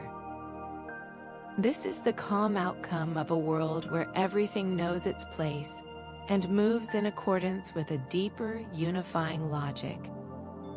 The narration reinforces this foundational connection, illustrating how a wise decision in the human soul creates a similar internal ecosystem of peace. Choosing patience over haste is like the tree that bends in the wind instead of snapping, a wise yielding that preserves its core and maintains the forest's quiet integrity. Selecting honesty over deception is like the clear, unpolluted spring that feeds the pond, its purity ensuring the health of everything downstream. Every act of forgiveness, every moment of self-control, every turn toward compassion is a conscious alignment with this natural order. These are not just morally right choices, they are architecturally sound decisions for the soul, building a life whose structure is resilient, whose atmosphere is calm, and whose very foundation is quiet. The inner turmoil that follows foolishness is the psychic equivalent of an invasive species, throwing the entire system into discord, while the peace that follows wisdom is the sign of a spirit in right relationship with itself, with others, and with the divine order of things. As the forest settles into the deep hush of night, the lesson becomes a lullaby for the spirit. The wise heart, having made choices throughout the day that align with this harmonious pattern, does not lie down to a chorus of regret and agitation. Its conscience is as still as the forest pond, its thoughts as ordered as the ranks of trees. The outcomes of its day, the resolved conflict, the task completed without anxiety, the kind words spoken, are like the gentle rustle of leaves, a soothing sound that signals all is well. The unity of wisdom and peace is not a distant ideal, but a present reality for the soul that walks in understanding. It is the deep, satisfying knowledge that the two are one, that to choose the path of insight is to automatically walk the road of tranquility. And in this knowing, the spirit finds its rest, cradled in the quiet certainty that its life, like the harmonious forest, is part of a beautiful, intelligent, and profoundly peaceful whole. From the vantage point of a high mountain pass, where the air is thin and the silence is profound, the frantic concerns of the valley below lose their sharp edges, shrinking into a distant, manageable tapestry. The mountains themselves stand as eternal sentinels, their granite shoulders bearing the weight of countless seasons, their peaks brushing the heavens with a calm that is older than time. They do not fret over the passing storms that scour their faces, or the slow erosion of millennia. They simply are, anchored in a timescale that renders transient troubles insignificant. This is the eternal perspective offered by wisdom, a viewpoint that lifts the soul above the immediate, the urgent, and the anxious, allowing it to rest its gaze upon truths that do not shift with the changing light of circumstance, truths as enduring as the ancient stone beneath one's feet. The immediate world is a landscape of flickering shadows, where joys and sorrows flare and fade with the rapidity of a match struck in the dark. Worries about tomorrow, regrets over yesterday, the gnawing pressure of the present moment, all of it exists in this realm of the temporary, a valley of fleeting forms and fading echoes. But the eternal perspective is the climb to the ridgeline, where one can see the entire range of existence, from its first dawn to its final sunset. From here, the immediate is not denied, but it is contextualized, framed within a grander, more stable narrative. The soul learns that the current struggle, however real and painful, is but a single fold in the vast, unfolding topography of a divine story, a story whose ending is already written in peace. Focusing on these enduring truths becomes an anchor for the present, a source of peace that is not dependent on the calm of the valley, but on the steadfastness of the peaks. The truth of God's unchanging love is a mountain that cannot be moved. The promise of His faithful presence is a cliff face that will not crumble. The reality of a grace that redeems all brokenness is a bedrock that underpins the entire range of human experience. To fix one's mind on these things is to stop chasing the shifting shadows below, and to instead bask in the constant gentle light that illuminates the high places. This focus does not erase the realities of the valley, but it infuses them with a new light, a quiet confidence, that the same hand that carved the mountains is tenderly guiding every step of the journey through the lowlands. This shift in perspective brings a profound and immediate calm to the present moment. The heart, no longer magnifying its troubles to the size of the entire sky, finds that they are manageable, seen in their true proportion against the backdrop of eternity. The frantic pulse of anxiety slows to the steady, rhythmic beat of trust. The mind, released from the tyranny of the immediate, can breathe deeply of the clear, thin air of faith. The soul realizes that its true security is not in resolving every temporary problem, but in its connection to the eternal, in its citizenship in a kingdom that cannot be shaken. As night descends upon the mountains, painting their silhouettes against a star-strewn sky, this eternal perspective becomes the soul's resting place. The worries of the day, now small and distant, cannot disturb the deep quiet that has settled within. The spirit, anchored in what lasts forever, can release its grip on what is passing away, and slip into a sleep that is itself a taste of eternity, a quiet, trusting repose in the everlasting arms, cradled by truths as solid and as peaceful as the enduring mountains.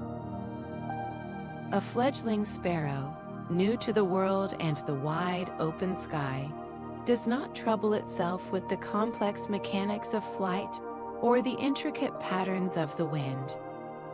It simply rests in the cradle of its nest, a woven cup of twigs and soft down, its tiny form held in a sanctuary, built by a wisdom beyond its own.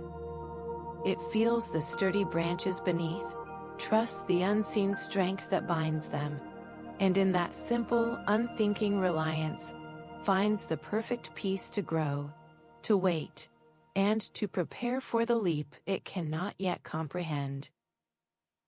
This is the profound simplicity of trust, the soul's return to a childlike faith in God, a gentle release of the mind's frantic blueprints and the heart's heavy calculations, in favor of the quiet, certain knowledge of being held in a shelter far more secure than any we could ever build for ourselves.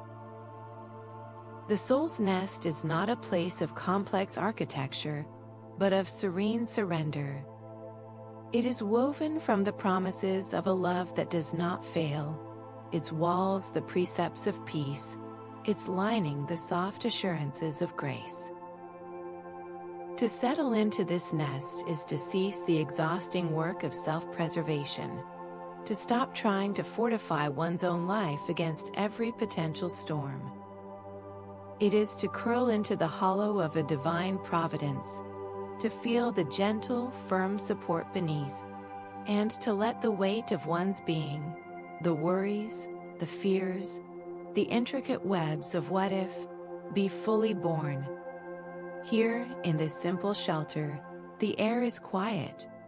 The cacophony of competing responsibilities and unresolved futures fades into a distant hum, replaced by the single soothing rhythm of a heart learning to beat in time with a greater, calmer pulse. This childlike faith asks for no explanations, demands no guarantees. It is the quiet of a toddler who, carried in strong arms, falls asleep without a single thought for the direction or the destination, knowing only the safety of the embrace. The complexities that once seemed so vital, the need to understand the why, the how, the when, lose their grip, their sharp edges softened by the overwhelming reality of a love that is both nearer and more reliable than any answer. The soul discovers that trust is not the absence of questions, but the presence of a deeper certainty, a quiet voice that whispers the journey is not ours to map, only ours to take, one trusting step, one resting breath at a time. The narration invites this gentle release, this unclenching of the spirit's fist. It is a call to lay down the heavy burden of needing to know, to control, to orchestrate. To trade the labyrinth of one's own understanding for the straight, simple path of faith. With each surrendered complexity, the nest feels more secure. With each released worry, the shelter feels more encompassing. The soul, learning to trust like the sparrow, finds that its true work is not in building the nest, but in resting within it, in allowing the divine weaver to hold it fast. And as evening descends, this simplicity becomes the ultimate preparation for rest. The mind, stripped of its convoluted plans, becomes a quiet chamber. The heart, freed from the tyranny of its own governance, beats a slow, peaceful rhythm. To trust with the simplicity of a child is to fall asleep in the everlasting arms, cradled in a nest of grace, serenely certain that the one who holds the stars also holds you, and that in his care, the most profound peace is found not in complexity, but in the beautiful, restful simplicity of trust. A field does not ripen in a day, nor does a single sunbeam coax the fruit from the branch. The harvest is a slow, silent work, a patient collaboration between the waiting earth and the faithful heavens, a process that cannot be rushed, only trusted. This is the quiet truth of the harvest of righteousness, the long-term, beautiful yield of a life lived in alignment with divine principles. Its fruits are not the loud, flashy produce of the world's frantic gardens, but the deep, sweet, and sustaining nourishment of a spirit that has learned to root itself in the good soil of God's will. Trusting that the seasons of sowing, growth, and reaping are held in a hand far wiser and more patient than its own. The imagery of the seasons yielding their bounty is a gentle, relentless reassurance to the soul. The farmer, after the work of planting, does not stand over the furrows in a state of anxious vigil, clawing at the soil to check for progress. He has done his part in faith, and now he waits, his heart steady, his spirit calm, his eyes turned toward the horizon with a quiet expectancy. He knows the hidden alchemy of the dark earth, the secret work of rain and root, the slow, miraculous journey from seed to stalk, to golden head of grain. This patient waiting is not idleness. It is an active form of trust, a participation in a rhythm that honors both effort and surrender. The harvest, when it finally comes, is a rustling golden sea of fulfillment, a testament to the faithfulness of both the sower and the one who gives the growth. So it is with the fruits of righteous living. They do not burst forth overnight.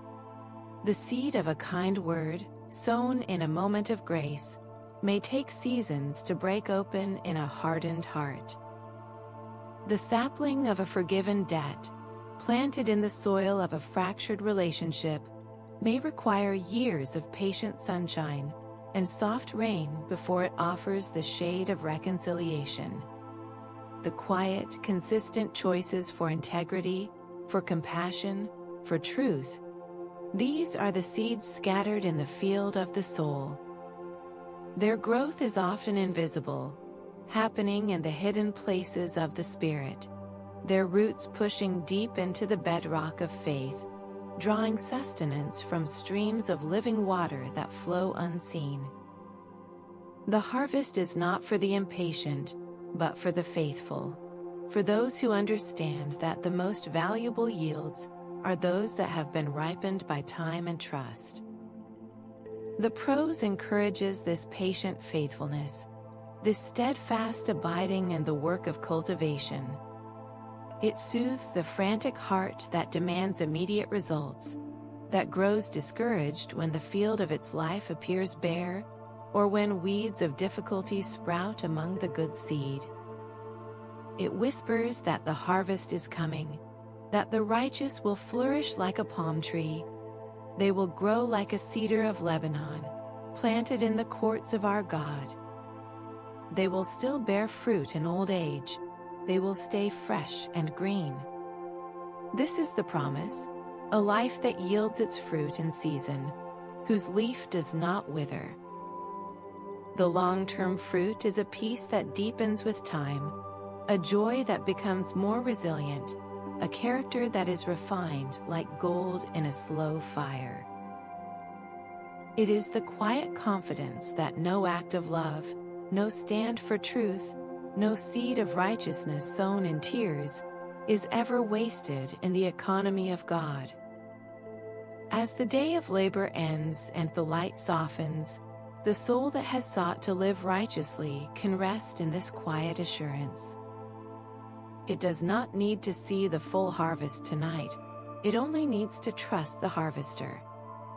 The faithfulness of today is itself a seed for the peace of tomorrow. And in that knowledge, the spirit can lie down in a deep and trusting slumber, cradled by the promise that in due time, it will reap a harvest of blessing, if it does not give up. The long journey of the soul, guided by the lamp of wisdom, finds its gentle culmination, not in a destination of stone and mortar, but in a state of being, a profound and final rest promised to the faithful. It is the quiet harbor after the long voyage, the still waters at the end of the flowing river, the deep, satisfying sigh that follows a day of purposeful labor. This rest is not an emptiness but a fullness, not an end, but a serene arrival into the very heart of peace itself. It is the fulfillment of every whispered promise, the gentle closing of a sacred book, whose final word is not goodbye, but peace, be still. As the last, lingering light of a sunset washes the world in hues of gold and violet, painting the clouds with a quiet fire before surrendering to the star-dusted velvet of night, so does the soul, having walked the path of understanding, settle into a stillness that feels both like an ending and an eternal beginning. This final rest is woven from the threads of all that has been learned and trusted. It is the fear of the Lord, now a comfortable reverence as natural as breathing. It is the voice of understanding, now a constant, quiet companion within. It is the safety of wisdom's strong tower, and the fruitful yield of a righteous life, all converging into a single deep pool of tranquility. The frantic struggles, the anxious questions, the wearying strivings, all have been gently laid down along the way, one by one, until the soul travels light, its only burden a profound gratitude, its only possession a quiet love. The stillness that descends is not the absence of sound, but the presence of a profound and holy quiet, the kind that exists in the core of a mountain or in the depths of a sleeping forest, a silence that is itself a form of music, a lullaby composed by the heart of God. The narration prepares the listener for this deep, trusting sleep, not as a temporary escape from consciousness, but as a deliberate, loving surrender into the arms of the One who has guided every step. The body grows heavy, its edges softening, its tensions unwinding like a tightly coiled spring, finally allowed to relax. The breath deepens and slows, becoming a quiet tide on the shore of awareness, each exhale a release of the final, clinging vestiges of the day's cares. The mind, that once busy marketplace of thought, now lies quiet, its stalls closed, its square empty, swept clean by the gentle broom of trust. There is no need to plan for tomorrow, for it is already held in the same hand that holds the night. There is no need to relive yesterday, for it has been woven into the tapestry of grace. There is only this moment, this soft, dark, welcoming now. As the final conscious thoughts drift away like leaves on a slow-moving stream, the soul crosses the threshold into sleep with a sense of perfect safety. This is the final rest of the faithful, not a cessation, but an immersion, not a forgetting, but a deeper remembering of its true home in the heart of God. The promises of Proverbs find their ultimate fulfillment here, in this unshakable peace that surpasses all the turmoil of the world. The listener is cradled in the certainty that they are loved, they are held, and they are safe. And so, with a trust as simple and profound as that of a child, the spirit lets go, descending into a slumber that is both a gift and a foretaste of the everlasting rest to come. A deep, trusting sleep in the everlasting arms of peace.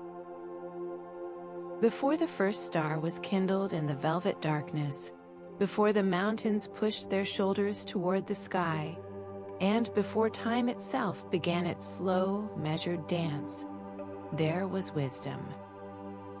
She is the first whisper of the eternal, the foundational thought in the mind of God, a river of understanding, whose source is an everlasting spring, and whose flow knows no end. This is the wisdom that has guided the soul's long journey, a light that does not flicker with the winds of change, or fade with the passing of ages. It is the same yesterday, today, and forever, an unchanging radiance in a universe of shadows, a constant, gentle presence that has been and will always be the soul's true north, its abiding peace, and its final home.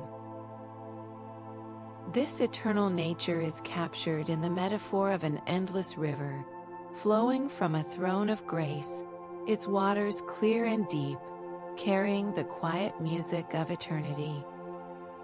It has carved the canyons of creation, watered the roots of every righteous life, and quenched the thirst of every seeking heart since the dawn of consciousness.